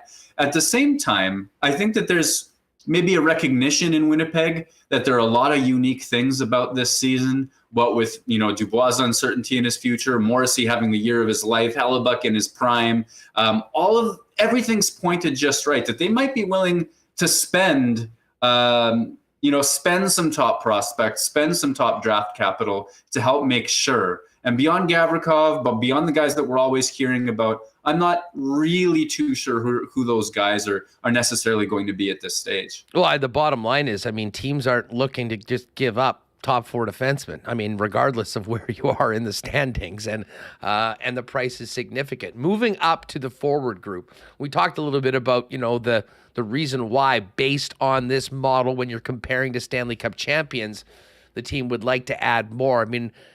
Who is the most attractive player? Regardless of the future, because Meier's interesting. He's got a $10 million option on his deal, but even if you hold your nose and pay that, you at least have him under team control. A player like Bo Horvat has no such security and could be walking out the door. Where does the Murat wish list start if you're playing Winnipeg Jets GM looking ahead to the deadline when it comes to forwards? Your wish list is Timo Meier, 100%. And the reasons are many. First of all, I don't have to spend the $10 million to qualify him. Yeah. That does not come out of, you know what I mean? But also, it's just a matter of quality and the way he gets his job done. He can do it any way. He has tremendous skill. He finishes from in and around the net. He's cruising at a point per game. He can play a chippy game, a physical game. And that's an element that's kind of missing amongst Winnipeg's other top six forwards. You're not going to get the same kind of physicality from Nikolai Ehlers or Kyle Connor, as special of players as those are. And as well, if you're Winnipeg and maybe you're staring down the pipe of Pierre-Luc Dubois exiting at some point, whether it's this summer or next or what have you, and you're looking for a player who can play a power forward type game, well, Timo Meier is that moving forward. Similarly, if you're not necessarily looking for that and you're looking at that $10 million qualifying offer and, wow, that's too rich for us, teams have spent assets and good players for one playoff run rentals in the past. And even if that's what Timo Meier becomes for the Winnipeg Jets in a season like this, I think he's the cream of the crop in terms of quality and playing style that would really help Winnipeg feel like it could win any which way, right? I think that there's a little bit of one dimension in that top six right now. I think that you hear general managers talk about Josh Anderson type players or Blake Coleman or what have you. Those players just aren't on the level that a Timo Meier is. And I think that's what makes him number one for me.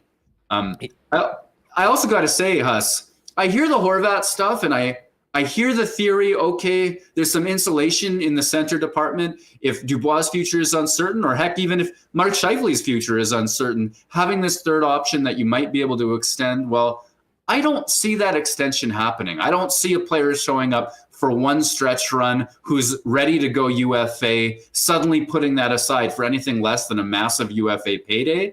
That I don't think that solves a whole lot of long-term problems for the Winnipeg Jets, nor would Jonathan Toews, though I understand he's a popular person and player around this city, and also would be able to handle third-line center duties with a pinch of top 6 minutes too. Well, yeah, let's get into Toews, because what's interesting about Toews, first of all, I think we realize that the cost for Toews would be much less than it would be for Horvat. The Canucks are going to be looking at the old first-rounder prospect player package, and it sounds like it would be draft capital, not including a first-rounder, that the Chicago Blackhawks would be looking for at Toews. Toews is not Timo Meier, but he also brings a number of things that I think help you win in the playoffs and could help the Winnipeg Jets. Just as a fit based on what this team is right now, what are your thoughts on Toews and what he could bring and how impactful he'd be for the Jets? Well, the advantages to Toews, I think, are the clear and obvious ones. He's been through multiple playoff runs. He's been all the way to the Stanley Cup championship. He's won it. He's been a key player on those teams. And I don't think that it's reasonable to expect him to be the player he was at his peak, which was darn near perfect on the ice at least. I don't think that that's a reasonable ask. But he's still producing a certain degree of offense. You can still believe that you can trust him in a two-way capacity. And I think that the things that he might give you, for example, he might be able to be a second-line left wing if you don't think Cole Perfetti's going on any given night that you trust in those high-leverage defensive situations. Or he might be that he might take the draws because he's so excellent at center, perhaps with Mark Scheifele on his right wing. You could imagine combinations where it gives Winnipeg a more 200-foot, proven, established, have been there and seen that look to their top six. Or if he's the third line center, then you can move Lowry up, as the Jets have been fond of doing in high leverage moments, protecting leads, et cetera, throughout this year. So I think that that's the type of flexibility up front that Winnipeg would like. The other thing that a player like Toews would give you, and certainly, adding Meyer or whomever would also give you this, is another power play capable player. I don't think Adam Lowry is best suited for that job on that second power play unit. Yes, he wins the faceoffs. Yes, he's willing to go to the net. But if you're looking for something that's going to change the nature of that second power play unit, a player with a little more offensive experience and execution, I think like Jonathan Toews could help that unit. And I could begin to see that fit. So would the juice be worth the squeeze of the Toews deal? I mean, I think at the end, you realize the cost wouldn't be. Listen, for asset-wise, I think it makes sense for the Winnipeg Jets. Obviously, it's a huge contract, and you don't know whether some of it would be held back. I'm not sure that would be the only move. For what it would cost to get a player like Meyer, it probably limits what else you have for other additions. How much of that do you think it makes sense for the Winnipeg Jets if you were talking about being able to get Toews and then still have the assets to add one of the other pieces on your wish list? I mean, if you're able to do that, I think that takes a great degree of cap retention on Chicago's part. I think Winnipeg is well positioned to be able to absorb big contracts. But if you're looking to make multiple moves and those players coming in are getting paid, well, then you need a little bit of help, I think. And, it's almost blue sky territory, because if you don't think you're giving up your top assets, your first round pick, your Ville Heinola, your Chaz Lucius or any of the other recent draft picks for a guy like Toews, but you also feel like he fills that hole at third center, then you can presumably take whatever else you're going shopping with and looking and use that to look for other assets, either higher up the depth chart or on defense or what have you. And Winnipeg's in a unique spot where the West is a little bit open looking. Colorado's putting it together at some point, and eventually they're going to get Landeskog back, and that will add to what's been a strong stretch of play since January. So there are things to fear in the West. But if you're just comparing how good Winnipeg has been to the path that you might envision for them through the playoffs, even though we've seen them go down the road of trading futures and then seeing how that impacts the team, you can make the argument that this is the year to do it, and shopping for as many pieces as possible makes some sense if you're getting a Toews-like return on it with just a second or a third or whatever they'd have to give on it. Just chatting Jets trade deadline and Murat's latest in the Athletic. Winnipeg Jets Stanley Cup contender checklist. What are they missing? Just before we go, there's a really interesting graph in this piece. And along the lines of how you explain comparing it to the top cup teams, it sort of says where the Winnipeg Jets are adequate, where they might need improvement. And I look at this gold check beside Nate Schmidt as a top pair defenseman, and it got me thinking. We spent so much time talking about Josh Morrissey's season for obvious reasons. Outside of Josh Morrissey, have we, maybe because of Morrissey's incredible season, have we given Nate Schmidt enough credit for the turnaround that he's had this year? And by the same token, the coaching staff for getting the most out of Nate Schmidt and putting him in a position really to succeed? I mean, I don't think that he's gotten enough credit for his on-ice play. I really don't. I saw some criticism of him, in my ads on Twitter today, which seemed to imply, okay, he's expensive, he's not worth that, et cetera, et cetera. And I mean, I understand that Nate Schmidt's cap hit is enormous for essentially a third pair defenseman. But I think that the narrative is that he hasn't been bringing it from that particular perspective. The key thing with the way that Winnipeg uses its D and has under multiple coaching staffs is that the third pair gets relatively sheltered minutes. That's why in Logan Stanley's rookie season, he was able to put up tremendous metrics. And then when he was a little bit more exposed last year, that there were some struggles there. And Nate Schmidt's primary role has been on that third pair, usually with Dylan Sandberg, certainly with Logan Stanley of late as well, which is a partnership that struggled sometimes last year, to be clear. But he's delivered from that point of view. He's had a sheltered role and he's crushed it. So I'm not going to say that he's a top pair defenseman, but he is a player that has been able to chip into the offense, has been able to keep a reasonably clean defensive zone from a third pairing perspective against some of those softer matchups that he gets. And he, in that role, is delivering a tremendous quality season from that point. You can say that Winnipeg's third pair is a strength, which I don't think you've been able to say for a few years. Murat, great stuff. Can't wait for this game tonight, and we'll look forward to more on this topic from you and The Athletic and here on WST in the weeks to come. Have a great one, and thanks for doing this. Right on, that's you too. There he is, at WPG Murat Atesh, and make sure you're subscribing to The Athletic for all of Murat's great content. All right, I'm going to give a quick shout out to our friends at Princess Auto. Mentioned that Team Jennifer Jones, part of the Princess Auto family, on the ice right now out at the Scotties. Of course, Princess Auto, proud sponsors of some of Manitoba's top curling teams, curling around the country, as well as the Bombers, Gold Eyes, and Winnipeg Sports Talk. And Princess Auto is the place where you'll find the best deals on the most unique assortment of tools and equipment around.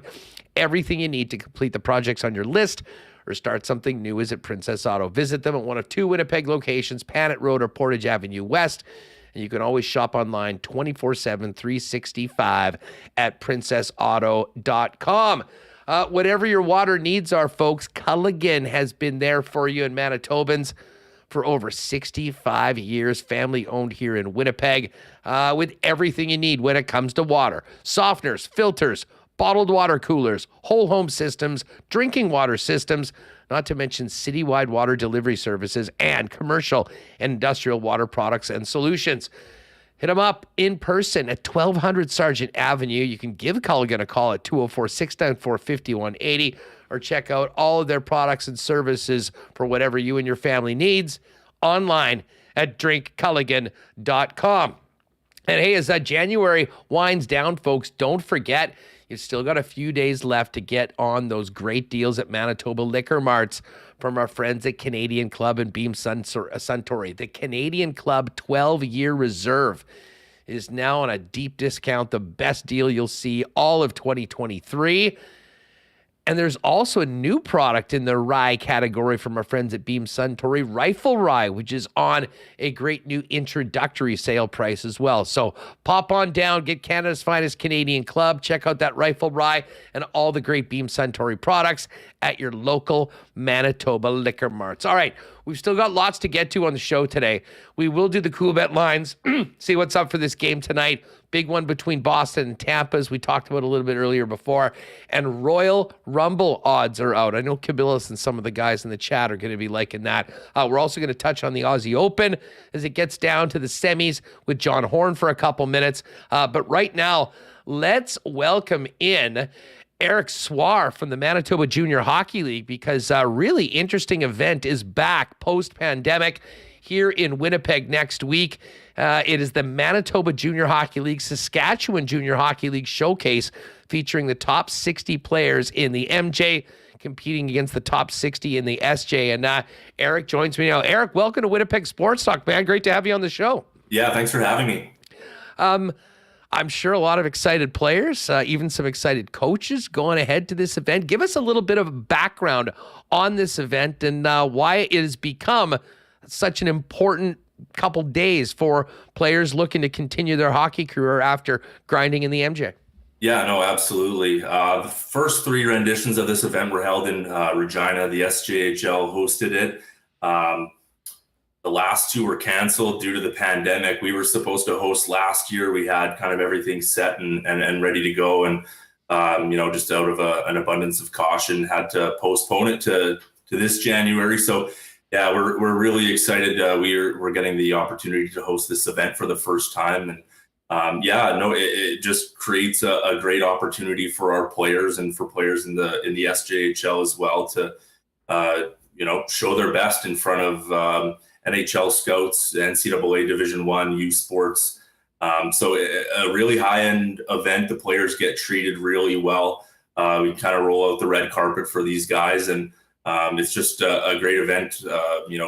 They get the two leagues together, get all the staffs and the coaches and just everyone in one center. It's a really exciting time for both leagues. Yeah, so this event is happening next week, January 31st and Wednesday, February 1st. It's all going to be taking place out at the Seven Oaks Iceplex. And it's interesting the way this has sort of been configured in that you've got a couple of teams of under 20s, and then you got an under 18 team for both leagues as well. Fill us in a little bit on, the players and how they were, I guess, selected and the strategy of putting the under 18s in sort of on a separate squad. Yeah, so just, I guess, pitting the U18s against each other. Kind of the NHL scouts that are preparing for the upcoming draft, those are the games that they're extremely interested in. Obviously, there's draft eligible players that will be playing. We've got a player in the league right now on Steinbach, Warren Clark. He made the mid-season rankings for the upcoming NHL draft. So just getting the high-end young guys together in a competitive atmosphere just puts on a great show for the scouts and allows them to kind of compete against, players in their age category. But and then obviously the two U20 teams, those guys that haven't gotten scholarships or haven't made their commitments already are, doing their best to put on a show for the scouts as well. We've had, I think there's about 8 or 9 guys right now that are committed to play Division I over the next couple of years that are playing right now in the MJHL. So, and then even on the Saskatchewan side as well, there's a handful, if not more, guys that have committed to play Division I so far. So a high-end event. There's, players in both leagues that have played in the Western League before, so they have that major junior experience. And those guys obviously not eligible to play NCAA, so they're looking for a U Sports scholarship here in Canada. But just a really exciting time for both leagues, and we're really looking forward to hosting the event next week. Yeah, you can find out more information on the event over at mjhlhockey.ca, and there's links. Obviously, all the information is on there. You mentioned the NCAA scouts and, of course, U Sports. And, listen, it's awesome to hear these guys when they get selected, if they do in the National Hockey League and start in that path. But a big reason why so many players choose to play in the Manitoba League is that they are eligible for, playing on a scholarship, whether it be north or south of the border. And I would imagine there'll be a well-represented group of scouts from universities on both sides of the 49th parallel when the puck drops on Tuesday. Yeah, there's no question about it. I mean, not only Division I schools, a ton of guys out of the MJHL go on down south and play in NCAA Division III. From everywhere you can think of, from coast to coast, both in the United States and Canada, we'll see many scouts, and it's great. I mean, our league has gotten, I think, more and more maybe a respect over the last few years.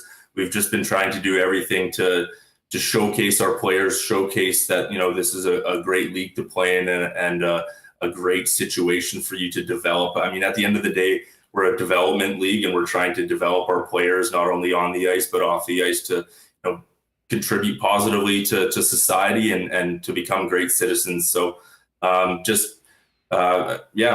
a development league, and that's what we're looking to do, develop our players and move them on to the highest level possible. Well, if you want to check some of this out, it should be some great action. Seven Oaks next Tuesday and Wednesday.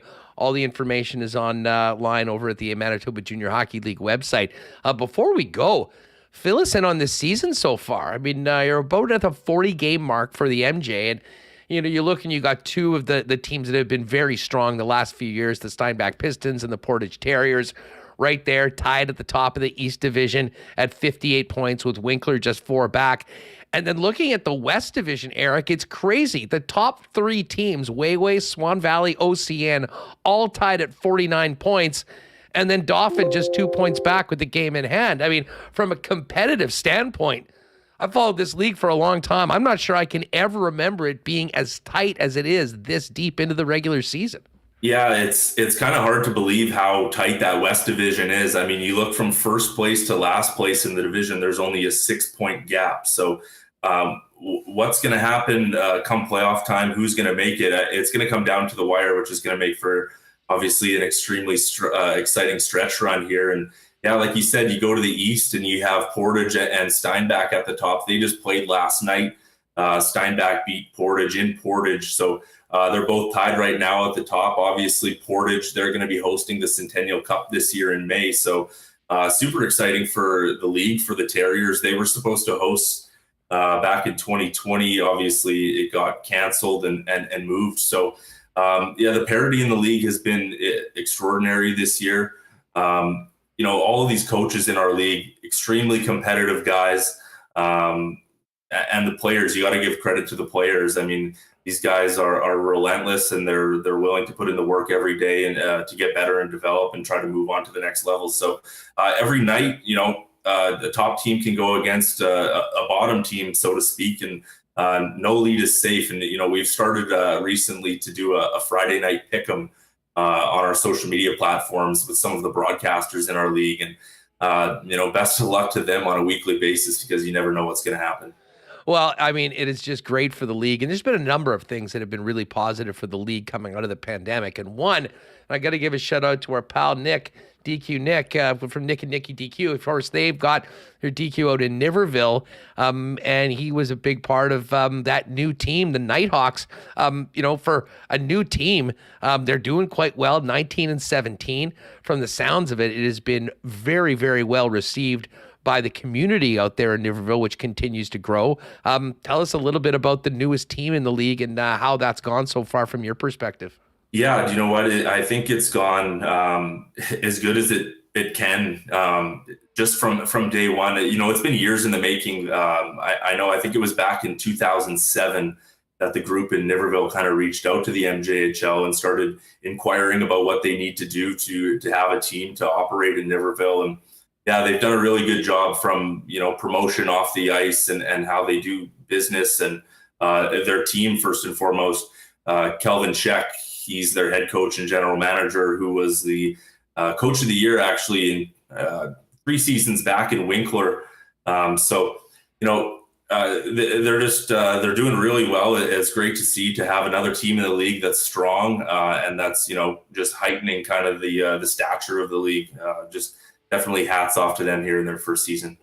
Erik, listen, great to have you on the program, and great to get a little MJ update and look ahead to that great event on Tuesday and Wednesday at Seven Oaks. Folks, find out more information on the entire event and how you can get out and check it out. The best of the Manitoba Junior League versus the best of the Saskatchewan Junior League in a showcase for a couple days next week here in Winnipeg. Erik, thanks for doing this, man, and all the best with everything next week. Yeah, thanks for having me. Appreciate it. Good stuff. There's Erik Swar from the Manitoba Junior Hockey League. And again, MJHLhockey.ca for all the information on next week's showcase.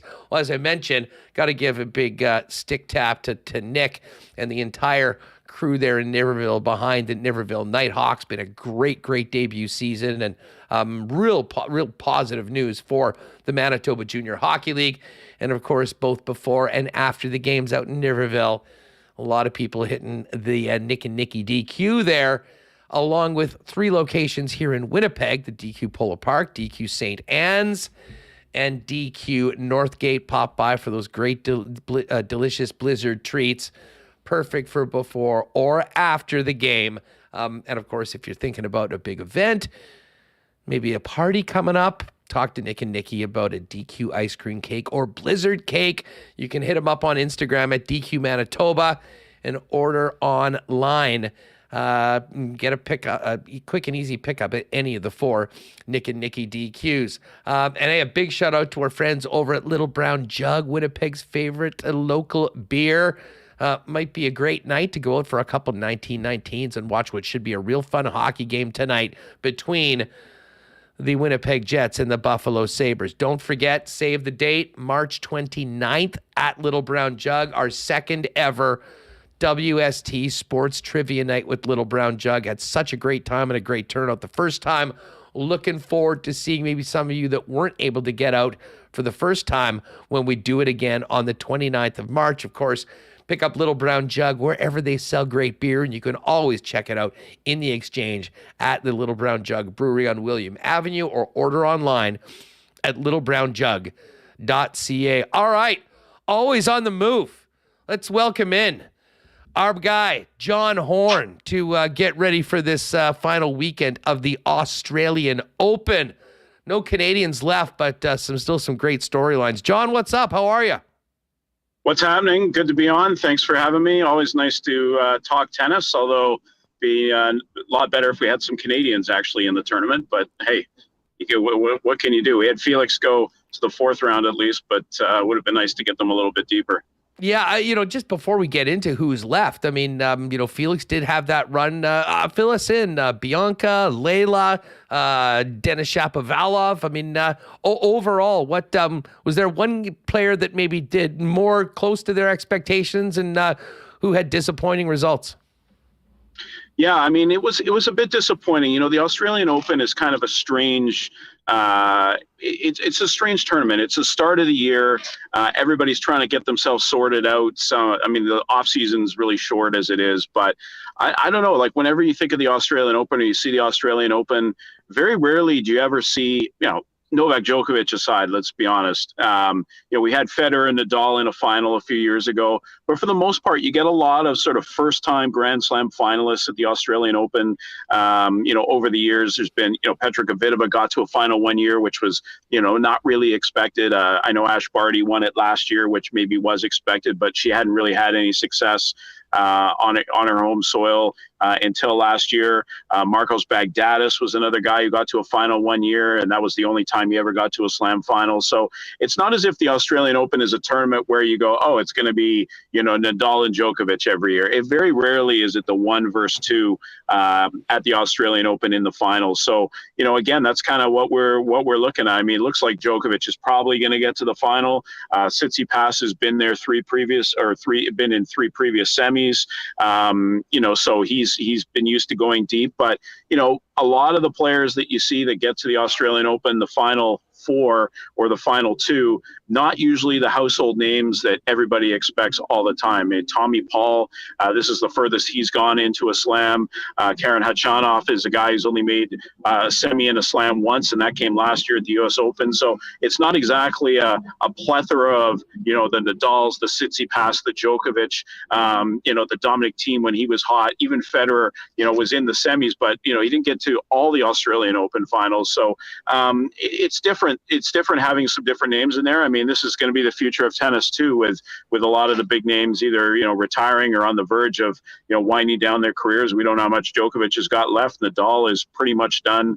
It seems like Serena Williams is gone. Ash Barty retired. So we're going to get a lot of new names, a lot of fresh names into the finals, and I think it's kind of good to see. No, there's no doubt about it. And, Felix did have a nice run. It would have been great if he was still sticking around right now, because I think there would be a legit opportunity for him to play against most of these guys, maybe outside of the Joker. Joker's going up against Tommy Paul. He's had a great run. Yeah. I mean, where did he come from? Well, I just realized you asked me about the Canadians, and I barely touched on them. Felix lost in the 4th round. He was the furthest that any of the Canadians went. I thought it was a little bit disappointing for the rest of them. Shapovalov in the 3rd round. Rebecca Marino lost early. Leylah Fernandez 2nd round, and Bianca 2nd round. So that sort of sums it up. But yeah, Tommy Paul, he's one of these good young American guys, and the American group is really solid right now. I mean, I don't know if you've been following closely or not, or if your listeners or viewers have been, but the American tennis is really on the rise again, and it's good to see because it's been sort of in the doldrums for quite a while. I mean, we've had the John Isners who've been around for a period of time. Sam Querrey is another guy who just recently retired. He's been around for a while, but nobody, has really sort of stood out and has gone super deep into big slams since, the Andy Roddick's of the world, really. So it's nice to see that, you're starting to see American tennis take off again. We saw Frances Tiafoe get to the U.S. Open semis last year, the United Cup, which was a combined event with the men and women. The U.S. team won this year with Jessica Pegula, Madison Keys, Francis Tiafoe, Taylor Fritz is in the top 10 in the world. He's another player who's had some good success. Won Indian Wells this past year, and he's a really strong player. There's a lot of really good young players, and Tommy Paul's sort of one of those guys who sort of built his way up. I remember seeing him in qualifying at Wimbledon a few years ago. He was good buddies with Nick Kyrgios. I remember Kyrgios watching him play, and now he's really just starting to take off. He doesn't do anything super spectacular on court. I mean, he's a good player, solid player, hits good ground strokes, but he's super quick. He's one of the fastest guys on tour. So it's good to see the success that he's having, and it's good for American tennis. It's good for their ratings. Obviously, we saw Ben Sheldon, what he's done. Never been outside never been outside the United States, and goes to Australia and gets to the quarterfinals of his first slam. That was pretty good too. So, it's good to see. I think it's important for tennis that the U.S. is involved, and it's not just playing. And previous years, even though when Isner was playing and playing well, it was usually, well, if they could get one American into the quarterfinals on the men's side, especially, it was a success. But on the women's side too, it's not all about Serena and Venus anymore. There's some good young American players too. So Jessica Pegula, the number 3 ranked player in the world, she didn't get to the final, lost in the quarterfinals to Azarenka, but she's another solid player. And I think the American tennis is in a good space. It's kind of like Canadian tennis. They got a bunch of good players, and program is doing well, and I think it's good for tennis.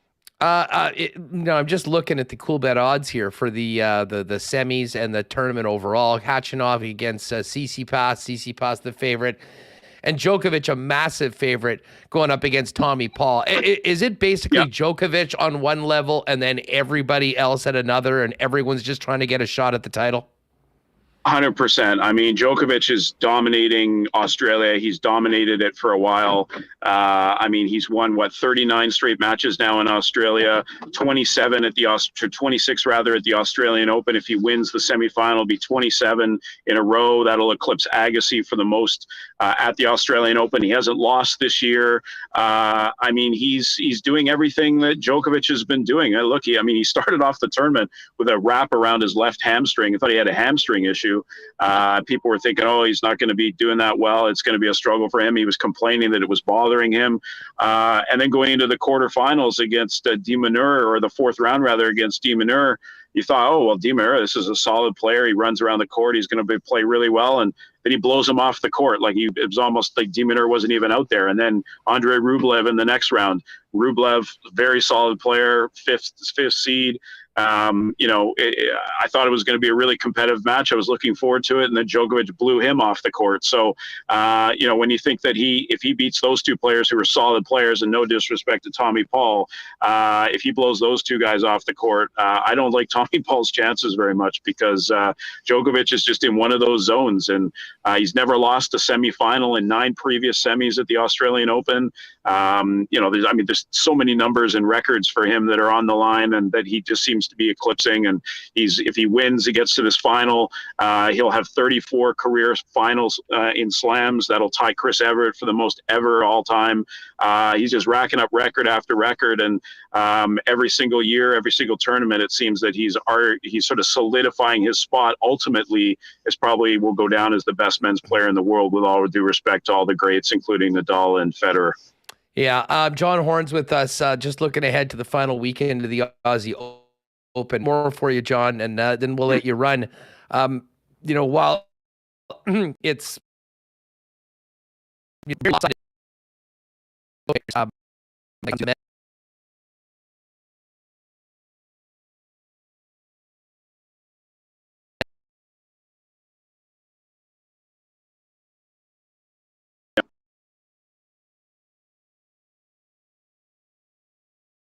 11, 12, 13, 14 double faults per match. She scaled that back. She's been working with a coach and working on a few things, and she's got her toss figured out now. So very few double faults compared to what she had in last year, when I think she had like 56 in 4 matches last year. She did have 9 in the quarterfinals this year, but only 2 in the semis. So she's been playing some really solid tennis, and I mean, she hits the ball a ton. I mean, you've seen the way that she hits. She makes a lot of noise out there. She's one of the big grunters out there, but she hits that forehand about as hard as some of the men do. So, she'll be a good opponent for Rybakina, like I said, who won Wimbledon. I like her game too. She's also got a very big serve, hits the ball really hard. I feel bad for the tennis balls in this final, because they're going to be getting beat up by Sabalenka and Rybakina. They hit the ball both a ton, and I think if I were to go with a pick, I would say Rybakina, only because she's had that finals experience. I'm wondering if Sabalenka will be. I don't think it'll be a problem, but I wonder if she'll be a little bit nervous in the moment, so to speak. It's a big moment for her, and the pressure of winning that first slam. And I think Rybakina's kind of got something to work on here.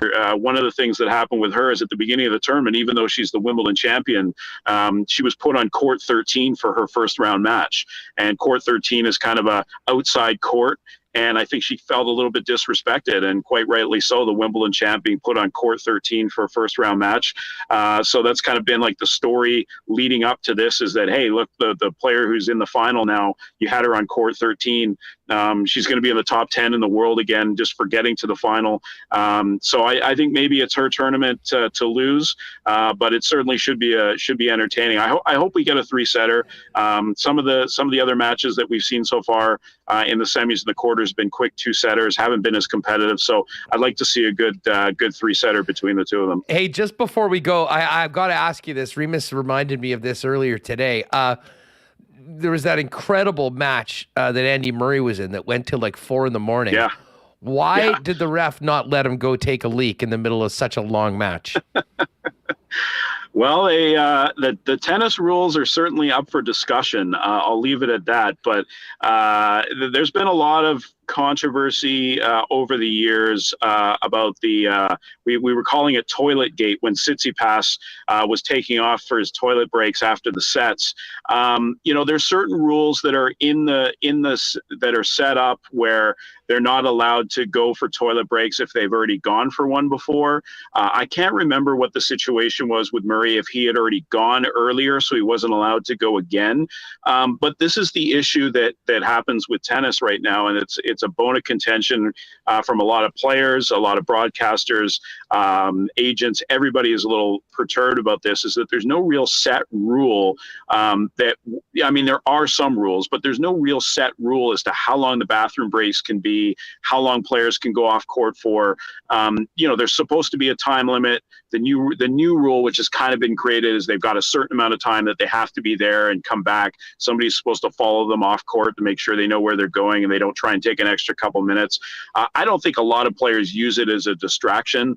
Sometimes it's a momentum changer. But hey, if you got to go to the bathroom, you got to go to the bathroom. What's the big deal? And I think the big bone of contention was that these guys are in the middle of a 4 or 5 hour match. It hadn't gotten to the 4 or 5 hour point at that point, but the guy just wanted to go to the bathroom. I mean, let the guy go to the bathroom.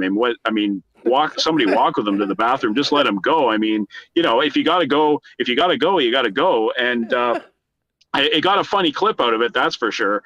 It is Murray was involved in that Tsitsipas bathroom gate too. He was the one complaining that Tsitsipas was taking too long, and I'm trying to remember. I think that was the U.S. Open. I think that happened at. But it was a bit ridiculous, but we certainly got our money's worth. If you saw that match, 5 hours and 45 minutes of outstanding tennis between both the players, and it was good to see Murray come out with a win. And I don't know how he does it. The guy's got a metal hip, for God's sakes. He's running around. Oh, it's amazing. He's like he's running around like a 20-year-old out there with the guy's got a metal hip. I mean, you have to sort of shake your head and just go, the guy has a metal hip. Like, and he's running around the court like he's floating on clouds. It's unreal and really impressive. And, that'll cement Murray, if it wasn't already, that'll definitely cement his legacy as one of the greatest of all time, strictly for the amount of effort that he's putting in. He's not a top 20 player anymore.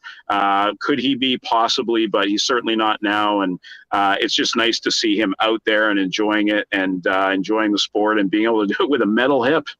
Well, listen, great chat. I had to ask you about that. And even though I erred in thinking that Sabalenka had already won a Grand Slam, I'm going to ride with you and put a little sprinkle on Rybakina that she stays without a Grand Slam in that final on early Saturday morning, folks, about 2:30 a.m. local time here, if you want to check that out. John, thanks so much for doing this. Be well. No problem. Thanks for having me. I'm going to the bathroom now, if it's okay. Yeah, you know what? Approved. All right. Thanks so guys. much. Appreciate it. There's John Horn. You can follow him on Twitter at SportsHorn, a great friend of the program, and does a great job covering the world of international tennis, of course, focusing on our Canadian stars. All right, we got to get to the Coolbet lines. Before we go, but Remo, get in here for a second. I just saw Leslie Mitchnuck ask in the chat about that event last night at a college basketball game where an Uber Eats driver with an order for somebody in the stadium essentially walked on the court during the game, and they had to stop it. I haven't seen anything like that, but it did get me thinking. Can you imagine how awesome it would be if you could just go to sports venues and just fire up Skip the Dishes or whatever your favorite delivery app and get whatever you want delivered to you? Yeah, was that a college basketball game where I believe so. Uber Eats? Was it Uber or did somebody say Skip? was it that, or I don't know what it was, but strange. Did he buy a ticket? Like, he's walking on the court. It's got to be a stunt. So many questions. It could have been a PR stunt. How is he getting on the court? You're just walking right on the court? Like, did someone e-transfer them? Hey, I got you my courtside seat. Come bring me McDonald's. Like, you can't bring food into the thing. Like, was it a guy food from in the arena? A lot of questions. Yeah, there's no doubt about it. It was a strange one last night, and yes, you did hear one of the things that happens on Winnipeg Sports Talk before we go live, just about every day, is Remis does a couple of verses at least from the Katy Perry "Skip the Dishes" commercial, which is number one on your power poll. Yeah, well, the Katy Perry. I mean, we talk about Katy Perry. What's she doing? All she's doing is Skip commercial. I would hear this Skip commercial more than any other song she would ever do. I need a behind the music on this Katy Perry. Like, I need to know how it came together. I want the oral history written. I mean, this is the number one of my top listen to song of 2022. Yeah, it's on your Spotify list. The number one is the Katy Perry Skip ad. Well, I'll tell you what. I've heard it more than any other song out there. Well, you know what? When they think about the production that went into that video. Yes. I mean, how many cupcake actors did they have? Like, the dancing there were so many different looks, costume changes. They got some scratch. And they put it into that. I don't know how much it would even cost to get Katy Perry to do a commercial for you like that. But they spent the money, so they're getting a lot of play on it right now. And as a loyal, probably too frequent Skip customer, it does often make me fire up the app and see what I want to eat for that night. Yeah. Again, I hear that song. I mean, at first I made fun of her for being like, oh, she's doing Skip. But again, you hear it more than you hear any other song. Coachy in chat. I love the Skip song by Katy Perry too. And Elliot, what's up, Elliot? Wasn't Skip started in Winnipeg? It absolutely is. They still have a huge workforce here in Winnipeg. I guess it's a good segment. Maybe we'll send this over to the Skip people and see whether they can get on board with the WST fellas. I think we got to do an interview with the marketing person. How did this Katy Perry? Because I hear it every Jets game, nonstop, and it's stuck in my head all the time. I'm just walking around. Did somebody say? Here you go, Winnipeg Walter in chat. He says margarita with extra cheese on it, right? Yes. Yeah. You know what? And Who knows? Maybe they can get us Katy Perry on the show. Katy Perry, big football fan. I did share an elevator with Katy Perry once in my life at the Super Bowl in Indy, and she was dressed as a Giants cheerleader. And she had some of the, I believe she called them the Harajuku girls with her. And they were going downstairs afterwards. Special star access for Katy Perry. And I didn't say a word. I was just like, oh my God, I'm in an elevator with Katy Perry. All right, let's get to these Coolbet lines for today because we got to get this show up so people can listen to it on the podcast before the puck drops tonight. Let's get to the National Hockey League. Pretty busy night in the league as Thursdays have been lately. Jets, minus 177 favorites at home. The Buffalo Sabres, plus 150. And no surprise that the over-under on this one is 6.5 and minus 126 to the over because it's the Buffalo Sabres. They score a ton. They give up a ton. Connor Hellebuck's going to need to have a big game tonight, though, for sure. If you do like the Jets on the puck line, you can get plus 138. Other matchups tonight, the heavyweight tilt in the league, Tampa and Boston. I'm actually taking Tampa. I took them on the lock shop today, Reem. Boston has to lose a game or two at some point. And I think you're going to see a very, very motivated Lightning team tonight. That was a straight pick 'em earlier today. Now, Boston minus 113, a slight favorite. Tampa at minus 104. Wings minus 159 faves in Montreal. Pittsburgh, Washington going at it. As we mentioned, Washington is only 3 points up on Buffalo, and Buffalo has 3 games in hand for that final playoff spot. Washington minus 123 at home up against Pittsburgh. The Wild minus 220 favorites at home against Philly. Jersey, been a great road team this year, minus 134 on the road in Nashville against the Predators. St. Louis, they need a win. I mean, they're coming off back-to-back losses to Buffalo and the Chicago Blackhawks at home. They're on the road, minus 147 favorites in the Mullet Arena against the Coyotes. Flames, huge favorites at home against the struggling Blackhawks, minus 385. And the Avalanche, minus 402 as they look to extend their winning streak against the Anaheim Ducks. As far as the NFL goes, this has been fascinating, and I know we'll have Hacksaw on the show tomorrow, and we'll break it all down. I can never remember, Remo, a game as big as this one. Of course, I'm speaking of the AFC Championship game, which has seen such crazy line movement over the first few days of the week. This opened up late Sunday after the Bengals won as Chiefs, minus 1.5 point favorites. All the money came in on Cincinnati, thinking about Joe Burrow's 3-0 record against the Chiefs. The worries about Patrick Mahomes' injury. It moved 4 points to, at one point, Kansas City plus 2.5, Bengals 2.5 point favorites. Well, it looks now like people are kind of back on the Chiefs train, or that Chiefs money is at least showing up right now because while they were underdogs for the better part of the last 48 hours, Chiefs now 1.5 point favorites again. And most importantly, the money line, who's going to win this game? Chiefs got as high as plus 113, now back to being a clear favorite, although not by tons, minus 123 for Kansas City. And Cincinnati getting the value once again at plus 106. Yeah, well, didn't you see Mahomes at the press conference? People saw him walking around. He looked, I'm keep comparing him to Zach Collaros. He looked better than Zach did, I think, at the Grey Cup pre-stuff. So he did. Seems like he's going to be okay. Well, that's the hopes at least. Man, it's going to be an incredible game. That's the late game on Sunday, and there hasn't really been any line movement in this Philly-San Fran game. I don't think we're going to really get off 2.5. Although, even money right now on San Francisco plus 2.5, Philly minus 116, minus 2.5. And if you do push it to 3, even money on the Eagles at 3 points and San Fran plus or minus 122. If you're getting the full 3 points. Of course, all the odds up at Coolbet right now. Use the promo code WST on your first deposit. If you haven't played there before, for a 100% bonus up to $200 on your first deposit. But Remo, just before we go, get on over there into the margin, because the Royal Rumble odds are out. Oh. And I promised Kabilis and some of the other guys we would check this out. There are 2 title matches up. Bianca Belair minus 667 against Alexa Bliss. And Roman Reigns, a very prohibitive favorite against our guy and Bruce Boudreau's close personal friend, Kevin Owens. But it's all about the Royal Rumble odds. And check it out. Cody Rhodes is the favorite at minus 141. Kabilis and all you wrestling fans, let us know what you think of these numbers. Second on the list, The Rock.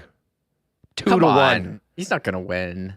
Well, he listen, in? haven't you been paying attention? There's a lot of talk that Rock's going to make a return and go up against Roman Reigns at WrestleMania. Yeah, I've heard about that, but he's going to hang around for 3 months after winning 2 months he'll winning just the win Royal it Rumble. and come back for a few. Listen, they don't need him to be a regular on Raw to go at it against Roman in the main event of movie WrestleMania. suck? And isn't that why he has to go? Like his movies are starting to go down, and now he's got to go back to wrestling. I doubt that he has to go back anywhere right now. I'm sure he'll be getting ready for XFL season and some other things. But listen, The Rock isn't hurting, but I think he loves the sport of professional wrestling and wants to go up against Roman Reigns. So anyways, The Rock's very interesting because there's rumors. And Remo, read into this what you'd like, but I did notice that the WWE shop just released 2 new pieces of Rock merchandise that they're pressing. Really? So maybe, just maybe, he might be the guy. The guy I think I'm on is Sami Zayn. And anyone that's paid attention to the WWE in the last month has known that this bloodline storyline or whatever with the Usos and Sami Uso and Roman Reigns has been one of the best that I've ever seen in my career as a fan of sports entertainment. And there were a few giveaways last week that it could be coming to some sort of, I don't want to say a conclusion, but maybe a next step in it at the Royal Rumble. Sammy, with what he's done in this storyline, has become one of the most popular characters in all of WWE. And it wouldn't surprise me if he actually won, potentially going up against the Tribal Chief. So I don't mind Sami Zayn. I'll probably throw a little sprinkle on Sammy. Other guys in the list, Seth Rollins at 5 to 1. Stone Cold Steve Austin at 10 to 1. Stone Cold Steve Austin isn't winning and going up against the Roman at the Royal Rumble, although that would be very cool. Kevin Owens, Drew McIntyre, Roman Reigns, and Solo Sikoa at 20 to 1. Austin Theory, 25 to 1. But I'm really looking at the top of that list, Remo, and I did correctly pick Edge at 6 to 1 a couple years ago. So I'm hoping to continue my success in the Royal Rumble with the selection of Sami Uso himself, Sami Zayn. I can't believe they have how many odds. You can bet on the final 4. You can bet on the Iron Person. That's who stays in the Rumble the longest. Yeah, there's some great ones. Oh, okay, yeah, they just added all these. I guess there's head-to-heads. Final 4 is interesting. So that's where you might be able to get some good, a good number on one of the other individuals that might not be winning. The Iron Person. And Cody Rhodes, of course, is back at minus 141 is the favorite right now, making his return after that torn pec. And Cody as the Iron Person is probably a great bet right now. Either he or Sami Zayn will be central figures in that, plus 100 and plus 150. And then you've got some head-to-heads. Cody Rhodes versus The Field, Gunther versus Braun Strowman, Seth Rollins and Austin Theory, head-to-head Royal Rumble bets. This is amazing. We're going to have to touch these tomorrow on the program as well. As far as the women go, Rhea Ripley's a big favorite at minus 164. Becky Lynch 3 to 1. Charlotte Flair 7. Bayley 8. Raquel Rodriguez 10 to 1's interesting. I think she's the NXT champ, and they often sort of use this opportunity to springboard someone into a main event position. Maybe she's the one. Alexa Bliss, Asuka, Liv Morgan, Sasha Banks 15 to 1, and Bianca Belair 20 to 1. Some other options, best finishing position. We've got final 4s. We've got the competitor to make the most eliminations as well. That one I might go on Raquel Rodriguez at 2 to 1. All I know is it's very fun to think about all the possibilities and combine our love of sports betting and sports entertainment for one weekend of the year, and that, of course, is the Royal Rumble. Yeah, this is hilarious. This is like the one wrestling event where you can have bets on the Royal Rumble just because there's so many options. pretty funny. I'm enjoying the plus like 125 to win like Stephanie McMahon. I see Lita in here. Yeah, I'm not sure you want to spend too much time at the bottom of the options, but they'll take a bet on it if you want. Again, that's all up at Coolbet. Click on the Royal Rumble. And because SmackDown goes tomorrow night, I would suggest if there's something you like, get on it early, because a lot of these numbers will be off the board tomorrow and then could look very different come Saturday. Of course, the event is Saturday night, folks. I know we were talking about this earlier. Usually, traditionally, it's always been Sunday shows for the big wrestling pay-per-views, but the Royal Rumble and the Elimination Chamber moved to Saturday as well. So Saturday of this weekend, Royal Rumble into a big day of football. Of course, Jets playing Philly at home on Saturday night as well. All right, great show today. Thanks to John Horn and Erik Swar for jumping on at the end of the program. MJHL event should be really neat. Maybe we'll do something with one of the coaches next week heading into it. But again, all eyes on the Jets and Sabres tonight. Thanks to Joe Yerdon and Murat for jumping on the program a little earlier. Thanks to everyone listening to the podcast. And of course, all of you YouTubers out there, hit that red subscribe button if you haven't already. And please, folks, if you're still with us, hit that thumbs up. Let's get it to 200 for the end of the program. We'll see you tonight at the rink. Going to be up in the 300s. Looking forward to it. And we'll be looking forward to getting all over it with reaction from the Buffalo game. A look ahead to Philly, setting up the AFC and NFC championship games tomorrow with a hacksaw. And then I'm heading to Arrowhead. Folks, enjoy the game tonight. We'll see you tomorrow to take you into the weekend. Marbles as well, of course, on Friday. Enjoy the game tonight. We'll see you then on Winnipeg Sports Talk. Thanks for being with us. Oh, my God! Oh! Shut it down! Let's go home! Thanks for tuning in to Winnipeg Sports Talk Daily. Make sure to subscribe on YouTube and your favorite podcast feed at winnipegsportstalk.com.